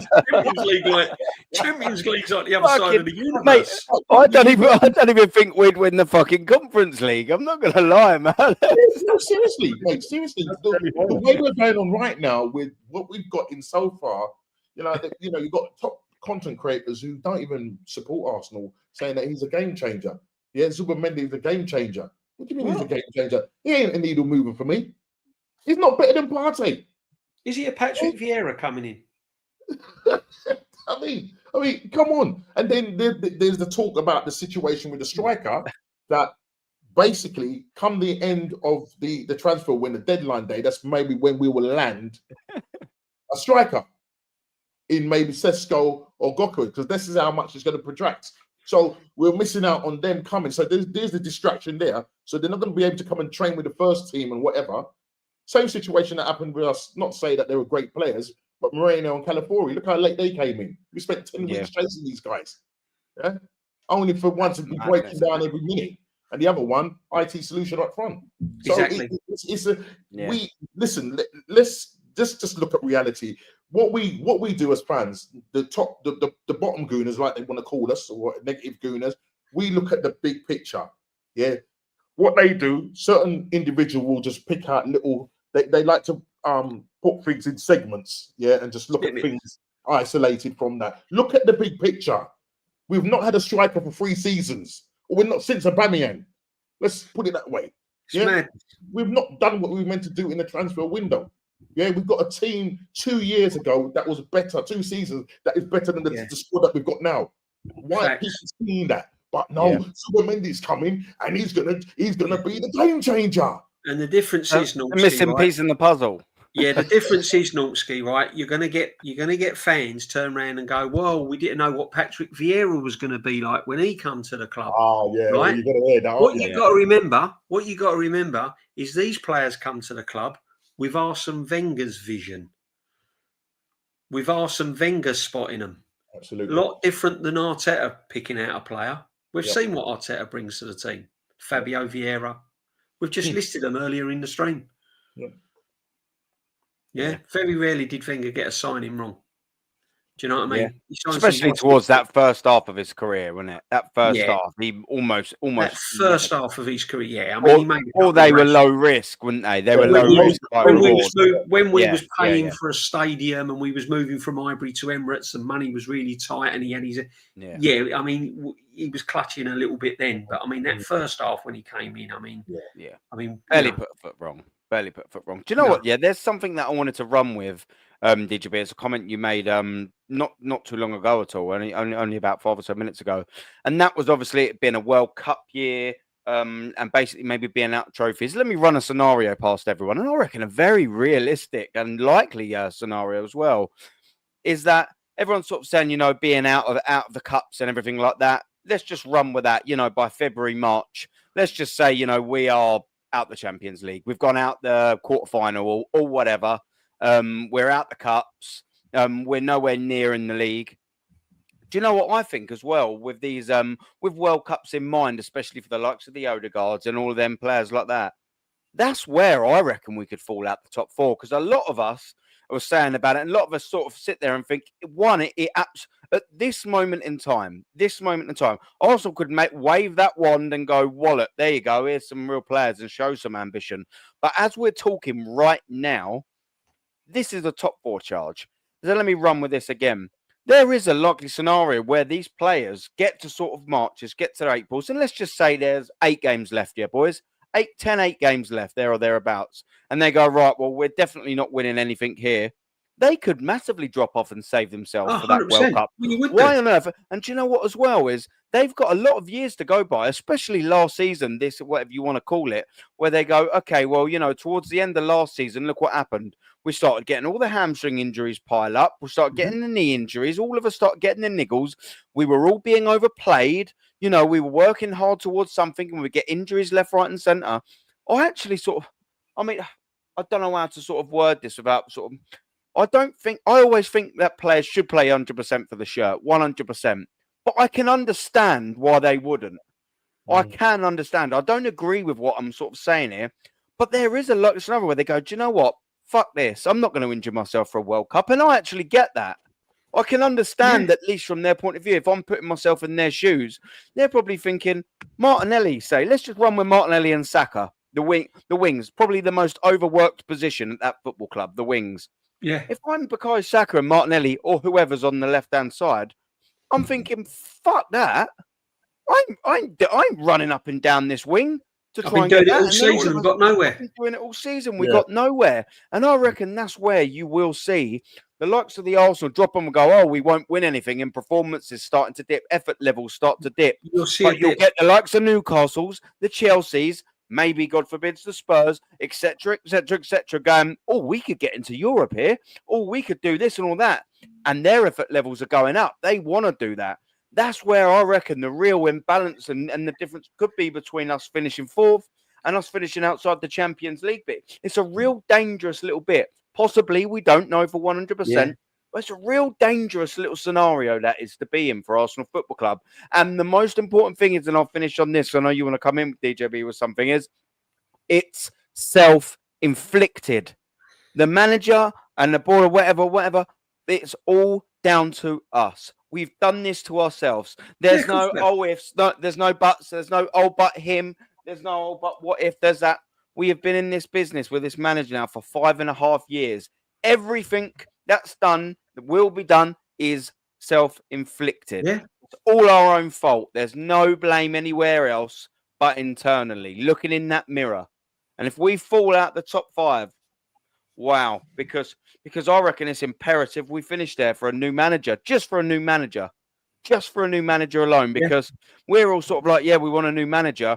And I get it when the likes of Leeds and things like that do sort of say, well, what's the difference between 2nd and 6th, say, outside of Champions League? I'll tell you what difference it is. It's difference in the manager that you get in the door. You know, because if we want a top level manager, and 1, will they want to come to Arsenal? And 2, they probably will not want to come to Arsenal with no Champions League football. No, and exactly. That's the worrying it makes thing. the job even harder. But with the World Cup coming up, you've seen in the past, I've seen in the past, and you know, we all have, when teams get to a certain point in the season and they're sort of languishing of no cups, no premierships, and they're kind of just seeing the fixtures through, you do see a drop off in players. Yeah, of course you do. Because they're thinking towards the summer. They're thinking, right, well, I've done my bit. It's failed. It hasn't worked for whatever reason. I've been running my backside off, up and down, up and down, up and down. There's no way now I want to get injured. And you would think like that, especially going into a World Cup, because you're 4 years older. You probably haven't got many World Cups ahead of you. So you're probably thinking, I want to be fit. I want to be fit. And what you got to remember as well, if you have a look at the players' body language at the end of the season when they came on the pitch, and the only person that clapped the manager was Tierney. Look at Saliba's performances. Look. I'll give you an example. Look at Saliba's performances as it got towards the end of the season when we didn't win anything. Just dropped off.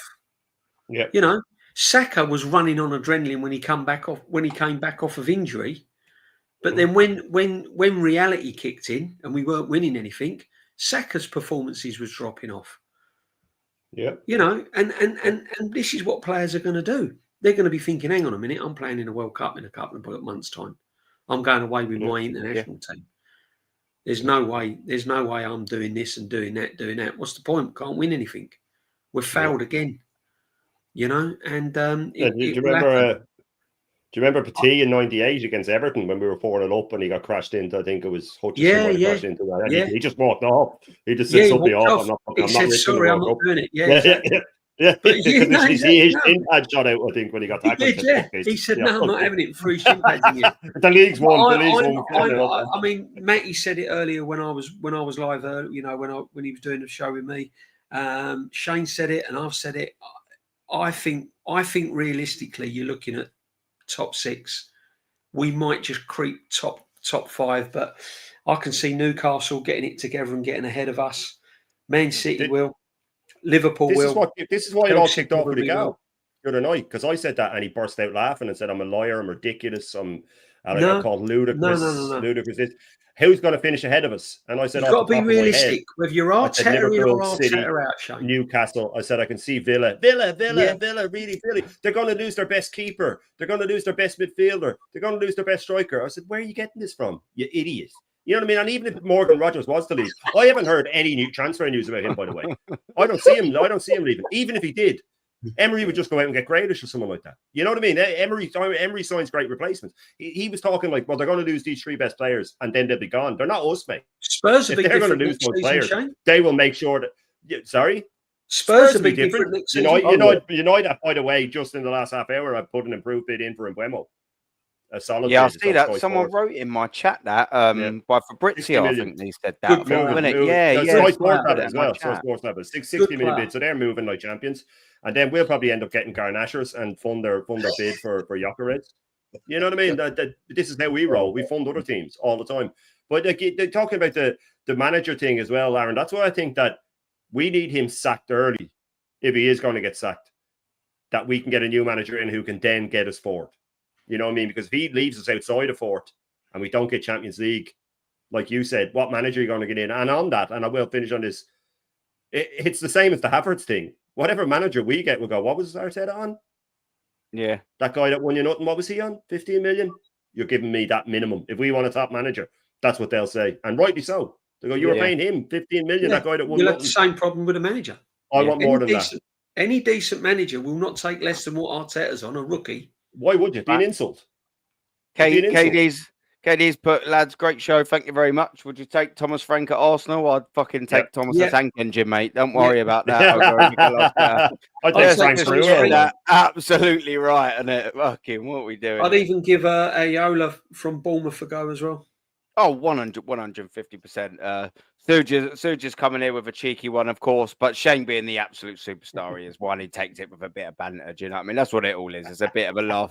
Big up to call me Sean, because that's I know, yeah. What? Oh, was that what it? Oh, yeah. I wondered. I thought, oh, is it one of them where when one person mistakes your name? Because the first thing he said to me was, sorry, bro. I ain't saying a word, mate. Sorry, I'm not getting involved in this one. He said, sorry, bro, what's your name? And even he went, you ain't starting on me chatting. No way. No. I'm not having none of it. And then he got my name, and then later on he said Sean, and now he just calls me Arsenal fan on his tweets. I know. Sean Shane. At least it keeps it in the right area, doesn't it? Sean or Sean. My brother's name is Sean. You know. And my name is Sean in Irish. My name is Sean in Irish, so it's close enough. Yeah, well, we'll take it. Joseph as well. Come on, man. He's supporting all the. Big up, Joe. He's always supporting. Sorry, man. Yeah, big. Igawa is so deluded. Oh, yeah. That Shane's arch nemesis, isn't it? Yeah. Shane always comes down. I don't respect him enough, man. Don't respect. Yeah. No, I don't. Yeah. I don't blame you. He is an absolute. Shane Mark Williams doing fuck you, man. I've been called that before. That guy's a crack. Oh, Mark Williams. Oh, yeah. What a world snooker player, isn't he? Yeah, I love a bit of snooker. I do. Yeah. Oh, bloody hell! Yeah. Oh my word. I can see that a little bit. Yeah. You do look like him. Wow. That a little bit. Yeah. Well, do you know what? He's actually a geezer as well. He's fucking funny. He is. He's funny, yeah. When I was younger, he's good. He's good. He's smart. He's a great character. Yeah. I've always been a bit of a Ronnie fan, but we've all got a double. Yeah. That's brilliant. That is. No, I can see where he's coming from. You get Mark Wahlberg and I get Mark Millions. Fuck that, man. Numpsky, we're keeping out of this one, aren't we, mate? I don't know who we're going to get. We're now. Let's turn that. Hold on. I've been told. DJB, just turn the camera off. I was a wannabe Stuart Pearce. That made me laugh, man. One of my comments told me I'm a wannabe Stuart Pearce. Probably because of the accent. Well, people have got me as Gareth. I'll tell you, funny one. Back Brooks. Yeah, a bit of a Crooks. I'll tell you, I gave you a good one about 10 years ago. Back when I was drinking, I had a bit of a gut on me, right? And I had long hair at the time, a longish, like Oasis-y long. But it had gotten really long, and I came in and I had a gut. And one of my mates said that I looked like a pregnant lesbian.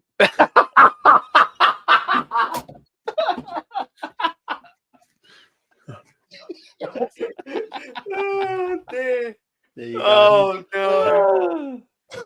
That's fucking funny.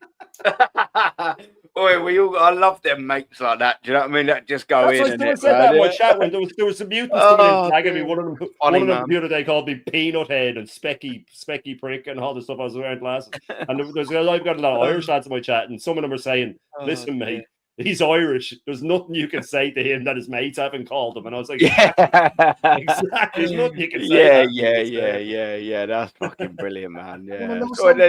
You got to be able to take the piss out yourself, haven't you? Do you know what I mean? That's all about. 100%. You should see the group chats I had with my mates that I grew up with. It's just ripping each other still to this day. Like. Yeah. Oh, you got to have that. Do you know what I mean? Yeah, it's a shame because John Williams compost. I swear to God, this is going to catch fire now. Anyone? Yeah. I'll send that bit of Sean Williams. Sean Mark Williams. Fucking hell, this is going to That's funny, man. That's done me, man. That's made me have a little tear. That is, especially that fucking that lesbian one, man. Pregnant lesbian. Oh man. Things like that tickle me, man. It reminds me of the banter I have with my mate. Yeah. Just going a little bit. Me tomorrow now. Brilliant, man. Can't beat it, can you? Can't beat it. Banter. Yeah. Well, that was a good show, and all we one of the good things as well is that will be happening again. By the way, so we will be 100% be recreating rather that one. I've gone way off track, man. The fucking lesbian thing's done me. I don't even remember what things I'm going to say. Behind the camera? Was there someone behind the camera? Nah. So what the camera? Yeah, it was like I think it tracked when someone was talking. Oh, right. So we had it between like a disky lighty thing, and then I think when someone was talking, it just sort of moved. It was tracking the movement. Yeah. That's actually quite good because it's actually quite good. A little bit of Michael Holt. Yeah, I can see a little bit of that. The old snooker player. Yeah, I can see a little bit of that in there. I'll have to get a picture up. But Michael Clark Duncan from the Green Mile. From Suge. Yeah, Suge is on one, man, isn't he, today? Big up to you, brother. Big up to you, Aussie, man. Big up, Aussie. He's an absolute geezer. Yeah, that's funny. I know you'll lose a spanner. That's it. It's going. Yeah. It's going. Boy, man. Yeah, I can't think where I was at. I'm not gonna lie, man. My head's been frazzled. World Cup. You was on about players World Cup dropping off. Yeah, the World Cup. Just quickly, I have to answer this as well. To be fair, do you know when Northside drinks the Maggies? Yeah, there's like what? I'm going to text you about that today. It's weird. What are they? They're like these little bastard bottles of wine. Yeah. But there's something specific wine. They're quite like fruity in taste. They're like 16.5 fucking %. Like I had a little bit. Then, is it? Pardon? Like Buckfast. I don't know what that is. I don't really drink all of that stuff. The Scottish I probably have. Like a purple syrupy. I can't drink wine, mate. No, it's anything not like made of grape, I can't drink. But it's quite fruity. But I tell you what, wine. Yeah. So it is. It's like Buckfast. Is that what it is? Yeah. I don't really drink all of that stuff ever. I don't either. My mate used to drink it. It's a Scottish. It's real cheap. Yeah, nice it was, though. Nice it was. I'm not going to lie. Nice it was.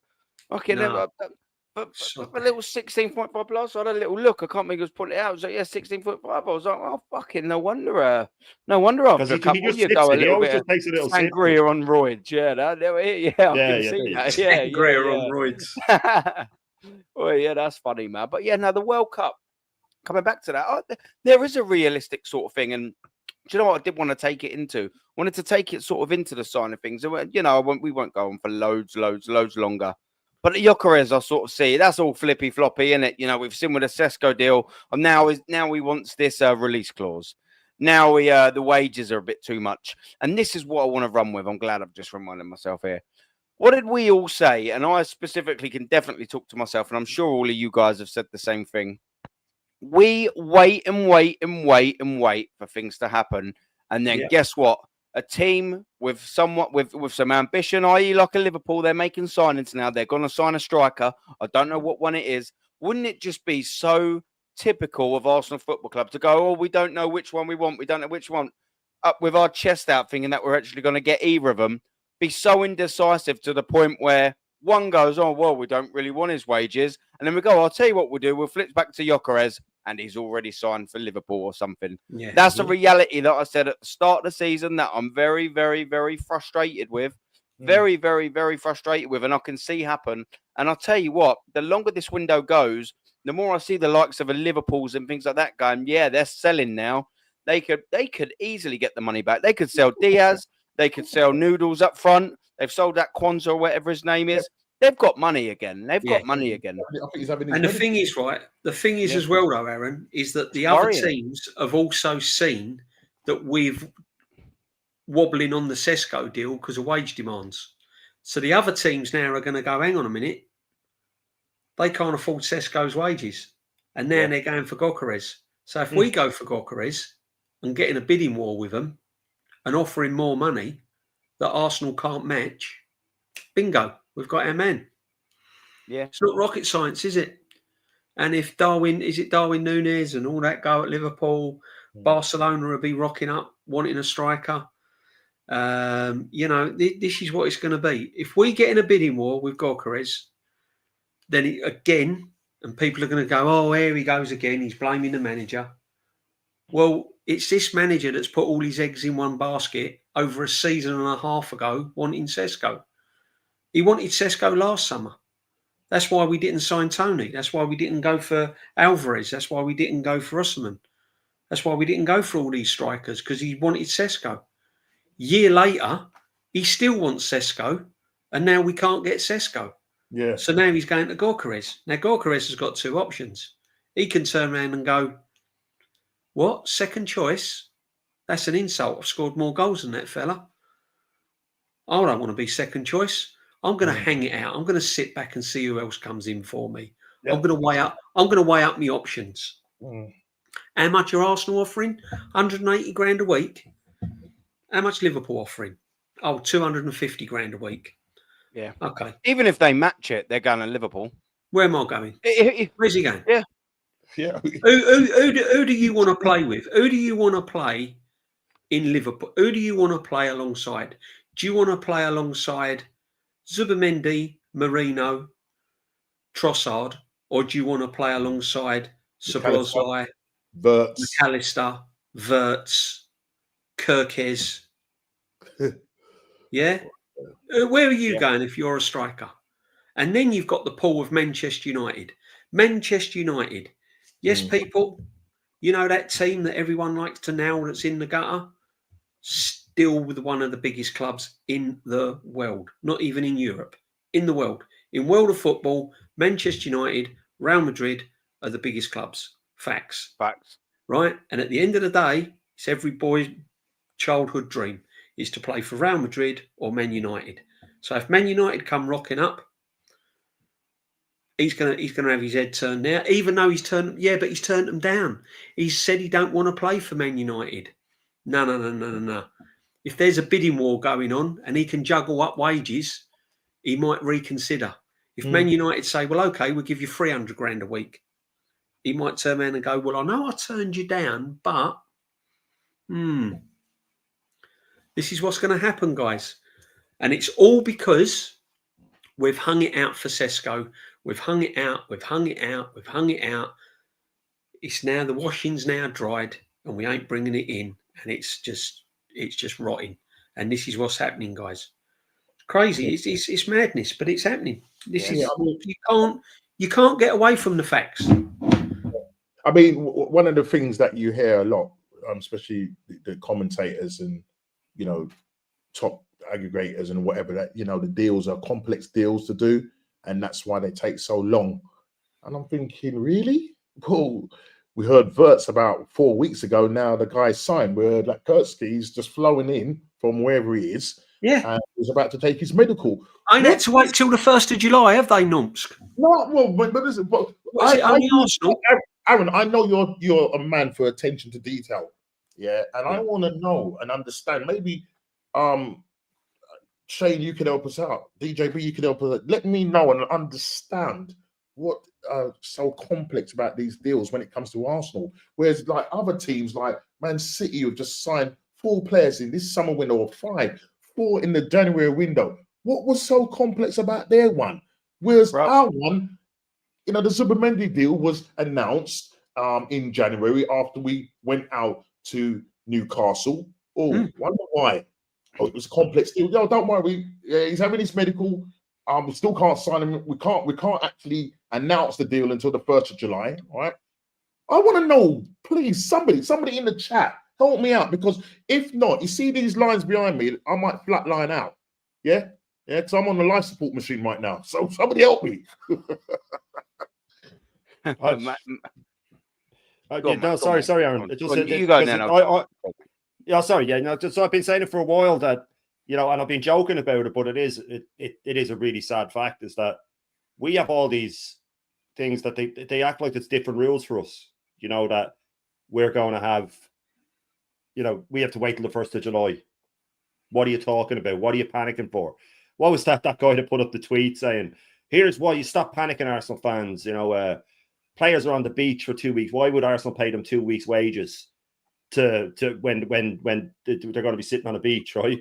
And then the Zubimendi thing was announced the next day, and your man had that tweet up, like, you know what I mean? But I still haven't seen Zubimendi in a kit, by the way.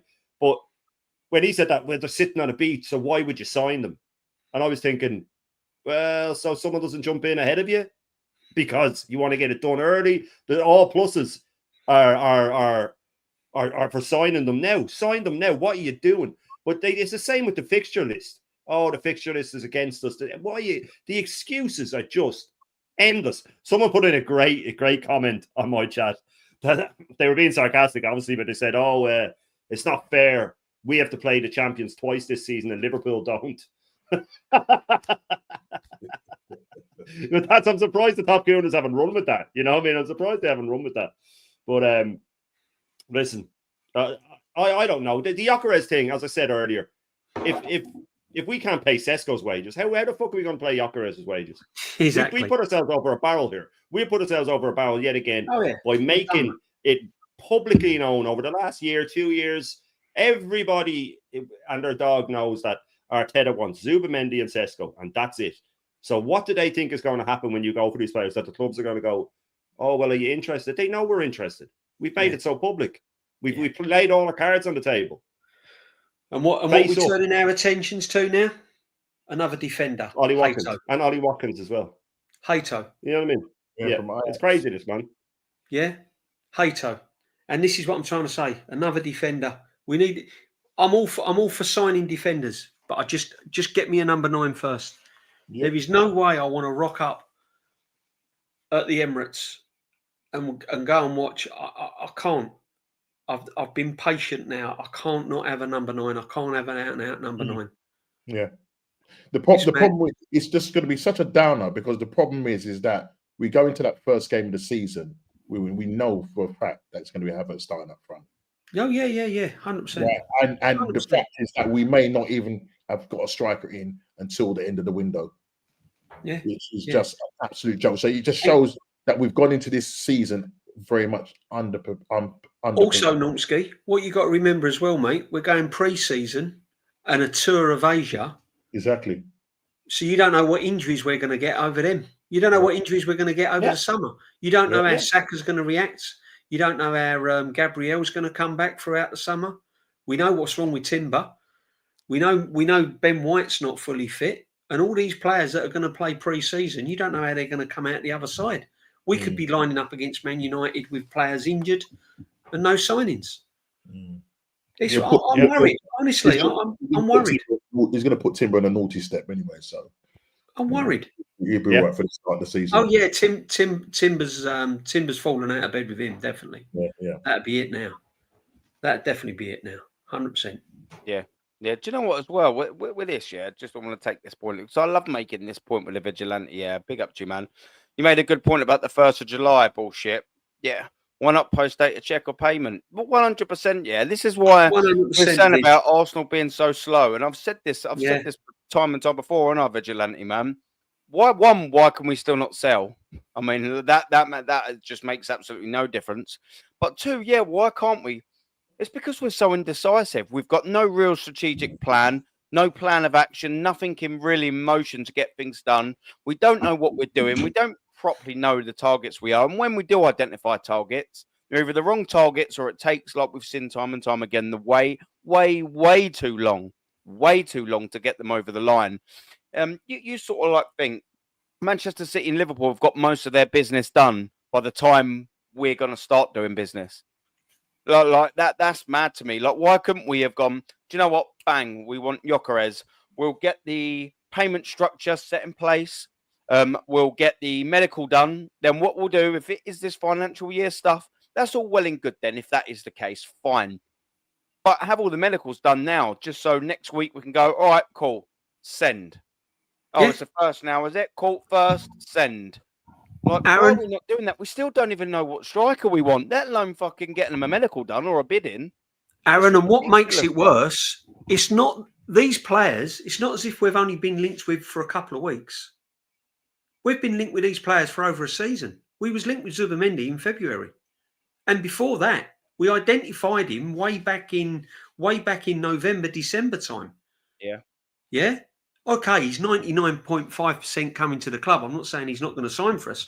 But at the end of the day, why ain't it been announced? I was expecting that to be announced on the 1st of June. Holding up the shirt, armoury, win the dog, the lot. Yeah. Do you know what I mean? And now we've been linked with Sesko for over a year. And we tried to sign him last season and we still can't get him through the door. Gorkarez, we were swimming around Gorkarez on and off towards the end of the season. And we're still none of the wiser with him. So these ain't players that we've just been linked with out the blue, like for the last 2 weeks. These are solid links that we've been linked with for ever and a day. And what is it? We still can't get them over the line. But all these people that have been going on, done deals, he's definite, he's having a medical, this one's here. We've signed Sesko about 4 times. Do you know what I mean? It's absolute madness. It is absolute crazy. And it convinces people. And people that don't really, they believe all this. They believe all this. They're absolutely believing all this crap. It's madness, honestly, man. It's crazy. Yeah, nice, mate. It's absolute facts. It's a frustrating one, really, isn't it, to find out where we actually are as a football club, man. I mean, we are just a million miles away from anywhere. Do you know what? I'll ask this again to everyone in the chat because I love asking this, and I ask this sort of roughly every week. Any one of you looking forward to next season? And that's usually a good barometer of the feel. And chat, I want you to definitely answer me. And if you're not in here and you're watching this on catch up, please put it in the comments. I'm dying to know. Anyone looking forward to it next week? It's fact. Let's just keep running on the pond. I'm going to put a poll in the chat, man, because I'm intrigued with this one. Anyone looking forward to it? Yeah, I thought it'd be no, but I'm going to get a poll in there just to have a little cheeky look. Because that's usually a good barometer of where you are as a club, how confident you are. And that's what I was saying the other night, that I've never been so down. I'm not looking forward to the season. Yeah, I don't like the manager, and I said many times that they think we get off on this. I said there's no worse place to be than despising your manager and loving your club. It's a rotten place to be, man. You know what I mean? It's like staying with someone you hate for the kids. You know what I mean? It's terrible. But they don't seem to understand that they think we want them to fail. Of course we want them to succeed. It's my club. Club comes first. The difference is with them, the manager comes first. So they're willing to back him no matter what, where we see what he's doing wrong. And no, I'm not looking forward to next season. Worse than I've ever been as an Arsenal fan. Ever. Yeah, same here. I've never been so dreading a season before than this. And the thing is, Shane, right? The thing is, Shane, when I go to the Arsenal, I used to go to the Arsenal sort of thinking, right, who we're playing today? Everton, Crystal Palace. Oh, yeah, I can't wait. See a couple of goals, 3 points, blah, blah, blah. Can't wait to get there. A few beers, have a bit of breakfast, blah, blah, blah. Let's get to the football. Can't wait. Now, every team we play, I'm thinking, they go to me, oh, you should win today. I get fans saying, oh, you should win today. And I go, well, I won't be so sure. I don't know. And these are like Fulham, Palace, no disrespects to them, Brighton, all these teams now. I'm thinking, I don't know. I don't know. I can't predict it. I can't call it. You shouldn't be like that as an Arsenal fan. I remember when we had Henry's and all these great players. Who we playing today? Leicester. Oh yeah, 4-5. Yeah. Now, nowhere near that. You give me predictions now. No matter who we play, I could be playing Burnley. We could be playing Burnley next week, and people say to me, "What do you reckon the score will be?" And I go, "Well, I don't know. Should win. Don't know."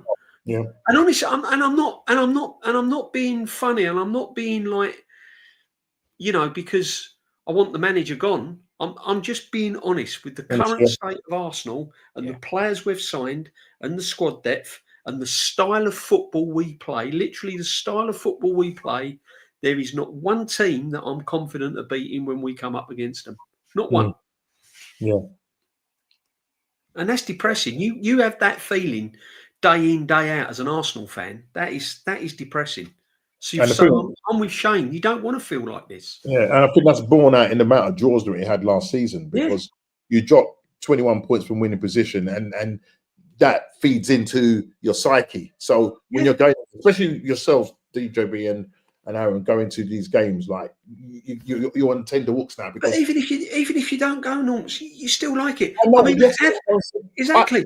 But our first 7 games this season, I'll be like, our first 7 games this season, right? I've got a funny feeling about this game. Yeah. Now that used to happen very rarely. Right? You when you're on top and you're thinking, Now I get up every time there's a game coming up at the weekend or whatever, a weekday.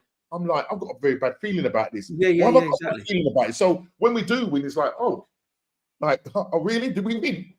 But then it's like we've got Leeds at home, first game of the season, and I've predicted we'll win that, but I've said it'd be ugly, 2-1, 1-0. Won't be pretty. It won't be fast flowing football. What players have we signed that's going to excite you? We haven't got anyone that excites you. Yeah, nothing's nothing. Just moments. Saka will get the ball and he'll make you like, oh yeah. But they're 2-3 players doubling. They're all on him now.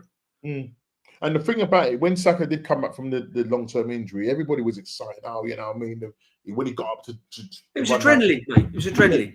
They all cheering and everything. Come on. And he wasn't really effective, apart from the one goal against Real Madrid. Really, what did he really do? And that's purely down to we know that Saka is a talented player, but when you have an injury of that sort, you're very wary about doing explosive runs and that. You could see he was holding him back. Yeah. So look at PSG semi-final.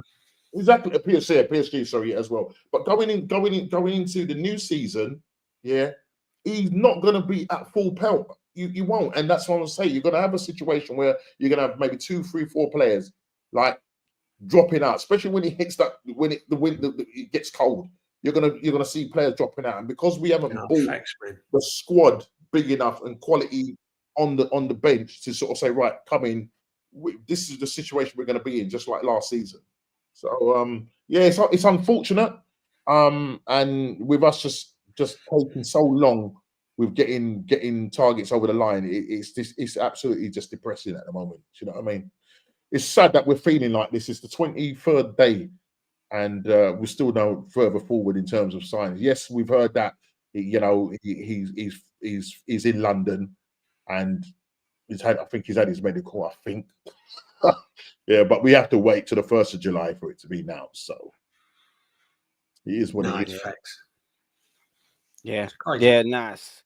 It's a frustrating one, and let's have a little look, see how the panel's doing, man. We've had a couple of Liverpool supporters voting, so shock. We've had a couple of guesses. Of course, you're looking after or looking forward to, of course you are, But so far we've had a 20. Liverpool fans, Liverpool fans. Oh, I don't know, man. Of course they're happy, aren't they? Come on, man. Of course they're happy to get, and they've got every right to be. They've just watched their team win a Premier League title at Cantor. And, they're moving like a proper big team. How it should be. They're on top and they want to stay on top. So, as frustrating as it is an Arsenal fan to see, because, it just means that our job's going to be that little bit more difficult. We could just keep reducing that, but it's frustrating. We were 10 points away, boys. And it probably was about 15 points. If Liverpool would have actually bothered to turn up in the last few games, it would have been about 15 points. We've got that to make up for the whole entire next season. And Liverpool are already astronomically further in this, just from this transfer window. Look how better they're doing. Look at how much better they're doing in terms of that. They've signed a world-class 10. They've replaced, I think, Trent very adequately. Kirkes, they're probably going to get a striker in there. I mean, when you're actually sort of looking at that, Arsenal couldn't be any further away. We were far away. We were far away on the 1st of June. By the 21st of June, we're astronomically further away. We just are. Look how heavily they've improved their squad. Yet Arsenal, yet again, we're just sitting around with our pants around our ankles, aren't we, doing absolutely nothing. Yeah. And that's what I think frustrates us. And is it even just sort of starting to annoy me now more when people are saying, oh, calm down, there's plenty of windows to go. This every day goes by. The day turns into a week. Like I said, we're going to blink our eyes and it's going to be the 23rd of July. Mhm. We're already going to be in pre-season, you know. What's the likelihood by a month's time? Let's just say this for argument's sake. Yeah, we might have Kepa through the door. Boo-hoo. Big deal. Who cares? Yeah, we may have Zubimendi. We probably, I mean, I like to have thought we got the geezer through the door. But anyone else sitting here thinking, yeah, in a month's time, we'll probably have a winger in there, left winger, or a striker, and then maybe another player in there by the end of this month. I'm probably still sitting there thinking, this striker thing's going to drag on until finally one big club's come in and took one of the both of them. Liverpool coming in, Nab Gyökeres. Guess what's happened to Sesko? Because it's happening now with the Sesko deal, by the way, everyone. It's happening already. They're going, oh, yeah, they still don't know what striker they want. There's an extra 10 million. Like, they're adding the wages. Why do you reckon now, whether you believe these reports or not, why do you reckon now there's a bit of this and all of that about wages, etc., about fee, etc.? Because they know the longer the window goes on, the more desperate Arsenal become. And the second one of them goes in terms of our two strikers, that's when the real desperation comes in, because it'll either be Sporting or Leipzig. If Liverpool come in, and let's just say they nick Gyökeres for argument's sake and for my point's sake, Leipzig are going, ho, ho, ho, ho, ho. Merry Christmas. Merry Christmas. What's that? It was 70 million for Sesko before. Was it always 90 now? It's 90 you're now. back again. You're back again. Then it'd be 100. Oh, now you definitely know you want Sesko now, do you? Desperate FC, isn't it? Desperate FC. Yeah. Funny you should say that now, because we're in August. Still ain't got yourself a striker, and now it's 100 million. And the agent's coming in, and he's going, cool. You've had your pants pulled down. You paid 100 million for him. Funny enough, now it's 300k a week for Sesko. And what are Arsenal going to do? They're either going to go for that and have their pants pulled down yet again, or they're probably going to overspend on it. Exactly right. These are the major cons to not getting your business done early in the transfer window. It's not. I always say this now. It's not rocket science. It's not rocket science. There's so many pros to getting your business done early. We just leave ourselves open to the vultures to come in, open to the big teams that want to act like big teams. Look, you think, in the left wing, we ain't getting Rodrigo. I'd love to get Rodrigo, but you ain't getting him. Anthony Lookman, yeah? He's got a 42 release clause. That won't stay there forever. He won't stay there forever. At the minute, it's just a nice little cushy sort of a safety net for Arsenal, maybe to look at other players and go, oh, well, we can activate that, this and all that. It's an option. That won't be there forever. Some club will go in and go, oh, fuck me, no one signed him yet. Or all it takes is an injury. Like, let's just say, for argument's sake, a Liverpool, let's just say they did actually get a Darwin Núñez who was injured, or another player that up that front line that was injured. They're like, oh, yeah, we need a striker. Let's just say Haaland got an ACL and he was out for the season. I'm not saying that they would, but you kind of get the point that I'm going with it. They'll probably go, Gyökeres, 60 million. Yeah, we'll have him in there. Because they know when Haaland's back, they'll sell Gyökeres for 100 million. They're not stupid. Do you know what I mean? They're not stupid, these football teams. And we just leave ourselves so susceptible. So I just don't understand it. I don't know what's going on at Arsenal Football Club, but it's not for the better, ladies and gentlemen. No. And the problem is as well, on top of that, Aaron, you've always got the fear of the Saudis coming in, because if the Saudis coming in and say 350 grand a week or whatever, they're still set. I mean, someone like Sesko can go to Saudi, absolutely cane it on the wages for 2 years, and still be young enough to come and sign for a top club. Yeah. Do you know what I mean? Yeah. And this is why we had to get these deals done quick, and this is why we had to get the deals done early to stop everyone from coming in. Facts. It seems as if it's going to not happen now. I still say it. If we haven't got a striker by the second week of July, into July, because you might as well say June now. We're at the back end of June. If we go 2 weeks into July and we get to the middle of July, we're only like 4 or 5 weeks away from the kickoff of the season. Exactly. We ain't getting a striker. I can see that happening, or we will, but it won't be one that's been on the radar, and it'll be a panic buy. Yeah. And it'll be a panic buy. Be a fucking Joe Felix on loan or something like that. Yeah. It'd be alone. Oh, you can see it, can't you, from Chelsea and all. And dress it up. They're going to try and dress it up. Mm-hmm. But it's already been put out there, guys. I mean, they've been saying, as I said, if they don't get the deal, it looks like it will probably go to the end of the window. So they're already putting it out there. Now, whether that's the Arsenal, people that is dealing with this situation, then they're just kind of sort of saying, guys, look, this thing's going to go on a bit because we need to get what we can, to get the best deal we can. But it will probably take us to the deadline day. I don't want that.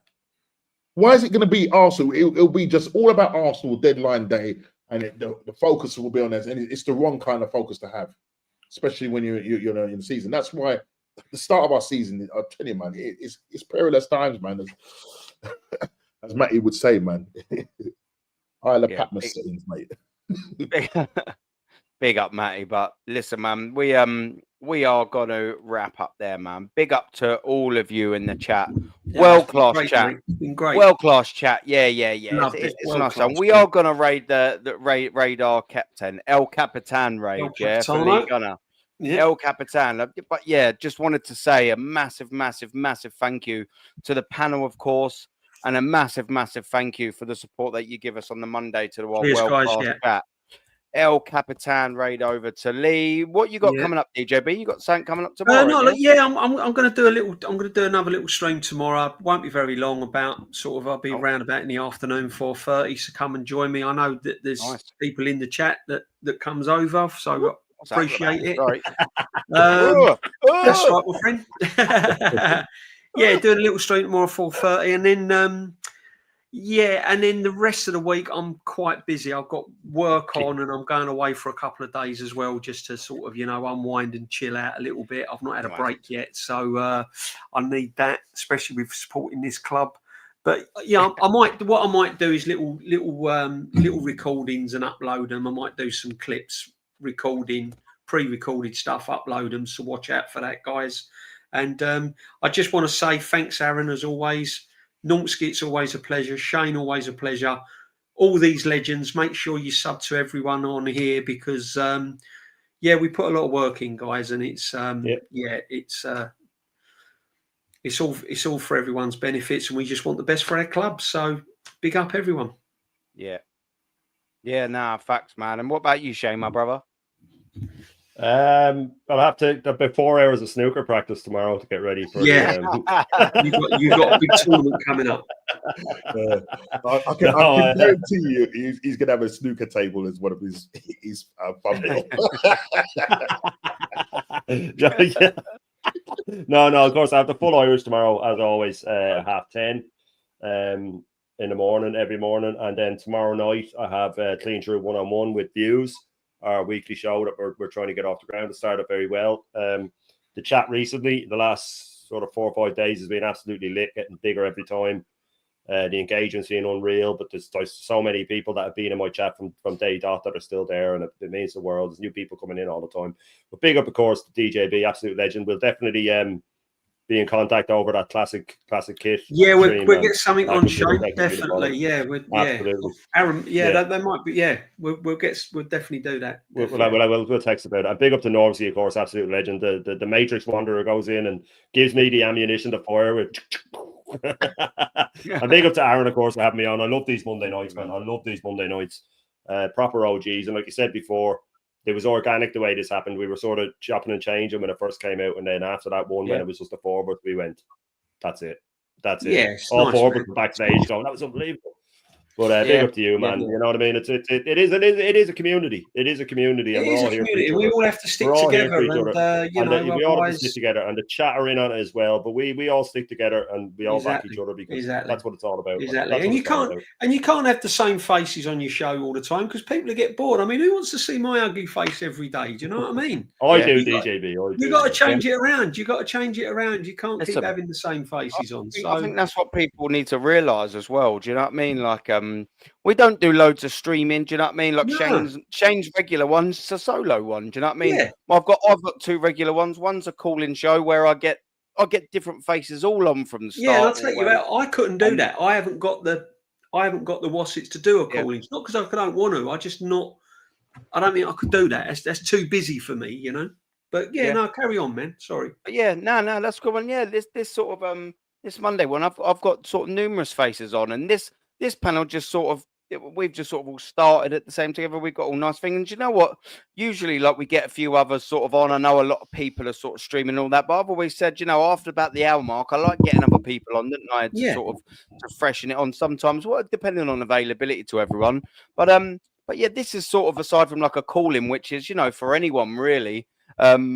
Like this is just the only set sort of panel I have. It's only one out of 7 days. Do you know what I mean? And I feel like I've got a right to have on whoever I bloody well want. Do you know what I mean? Exactly. And I think I've invited people on, you know, fairly. You know what I mean? A lot of times people moan and complain about streaming too much. So you know, I've sort of held back in inviting certain people on because they're saying their workload's a bit too much. Yeah. So I've always sort of took that into consideration, you know, and even then I've still sort of invited on when I've seen in the stream sometimes. So you know, I don't really sort of see why people complain about that. You know, I'm not invited on everyone else's show all the time. Do you know what I mean? And I don't care because it's their show.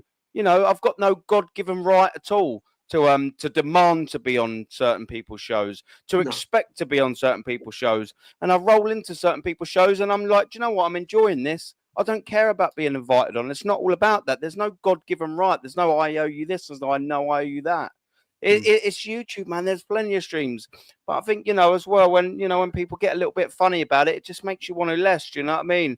There's no attack. There's no disrespect. There's no lack of support or anything like that. It's just one panel show I like doing a week with a set panel, and then people get invited on a lot of the time anyway. But you know, that's sort of for another time. But it can get a little bit frustrating when people get upset and take things personal for no reason. I don't really understand it. Don't really get it. But what can you do? You know, it is what it is. Normski, my friend, what you got coming up, my friend? Yeah, man. So in terms of my private life, tomorrow I'm going to be celebrating my missus' birthday tomorrow. So here we go. Have you bought her the new Liverpool top, Normski? Have you bought the new Liverpool kit? Not yet. Yes, you have. I'm still meant to do the. You got the verts printed on the back, ain't you? Oh no. I'm still waiting for the guard of honour. That still hasn't happened. I'll probably have to do it for her tomorrow for her birthday. Say hello to Mrs. Normski. Yes, I will definitely pass that on to her. I'm sure she will appreciate that. And on Wednesday, I have my What's Going On podcast show where, you know, I have it out with the rest of my friends in terms of Liverpool, Chelsea, Man United and that. And every now and again, you know, people come in the chat. Matt has been on a couple of times. So if you're there and you want to come on, I'll send you a stream. You know, and sometimes it's just a random thing. I just get this random thing. So you're in the chat. I've got Aaron. I think Aaron was probably one of the first, like, I'll pay you a visit one day, Norm. Yeah, man. You know what I mean? And so yeah, so it's great. We've definitely built a great community. And as I say, every morning, you know, don't matter what time, even because like depending on what time I get into work and everything, sometimes I'm thinking, well, I've got to start watching, you know, the Dam Buster. You know what I mean? That's what I'm going to call him from that one. Say, good is the Dam Buster. You know what I mean? So yeah, so great breakfast show in the morning. So get everybody tuned into that. It's absolutely brilliant. And then towards the end of the weekend, I've got some family matters and stuff like that. Got to a funeral next week, so it's going to be. I'm doing a little bit, so it's all over the place next week. But yeah, Wednesday I'll be doing my show 6:30. The What's Going On podcast show. So come in, tune in, come in, have a listen, and have a chat. Getting sub to Normski as well, guys. Yeah, cool. Nice, yeah, that's what it's all about. Yeah, we'll have a bit of norms, but yeah, 1 second. I don't know why I haven't got my outro thing set up. Or have I got it set up? I don't actually know. I almost like I've only had 2 hours and 23 minutes to make sure it is. That's all, isn't it? Go. I'm as disorganised as Arteta. What a contradiction. I can't believe we go to 2 hours and 20 minutes at this time of year and have something, you know what I mean? But it's Arsenal. There's always something to talk about. A bit like our transfer window right now, isn't it? You know, if we, over the line. Get it over the line. Come on. We'd only be on for half hour if we supported someone else. We'd be I know. things to talk about. All going good, isn't it? Liverpool. That's what everything's going all right. right, isn't it? Yeah. What is the signing? I don't know. Probably be a good signing, wouldn't it? Yeah. And we're going to win the league again. Yeah. You just introduce everybody, and then what do you think? How do you think it's going? Great. And then that's the end. No, That's the even end of the talks, dream. just thumbs up. Yeah. I know we're going, but I know you want to put it to a close, and we're going to go, guys. But there was a brilliant picture of Wirtz in the Liverpool sort of armory, if you like, and that. I don't know if you've seen it. And he's looking at all the trophies. He's standing there, and he's looking at all the European trophies that they've won, all the league titles they've won, and everything like that. And you're just thinking to yourself, if ever you want an introduction of a football team and how big they are and what it means to play for that club, and that's probably the manager. The manager's probably gone, right, do what I done and go and have a look at the trophy cabinet. Yeah. And he's standing there walking along the trophy cabinet like a wedding buffet, looking at all the trophies in the cabinet. And he's probably got an instant thing of like, wow, this is big. I've made the right signing. I've made the right decision here. Do you know what I mean? Yes. Joe, just thought I'd put that in there, mate. But anyway, at least we've got more plates than them. That's the good thing. We've got more plates. Yeah. We got the dinner plate trophies, haven't we? We've got more shields, haven't we? Yeah, we are. But do you know, Normski, do you know what Wirtz says? Do you know what Wirtz said? He had a look at all them trophies in the cabinet, and he turned around to the manager and he went, "But you ain't got a dog." Yeah, where's the dog? Where's the dog? He's came there with his pedigree chum, isn't he? Where's the dog? That's a Normski, isn't it? He likes all that. He likes a little joke like that, Norms. Good old Norms. Big up the chat. Speak to you, Big up. Go on, Aaron. Sorry, man. Sorry, bro. No. You're good. We will wrap up there. Take it easy, everyone, and I will catch you very soon. Big up, man.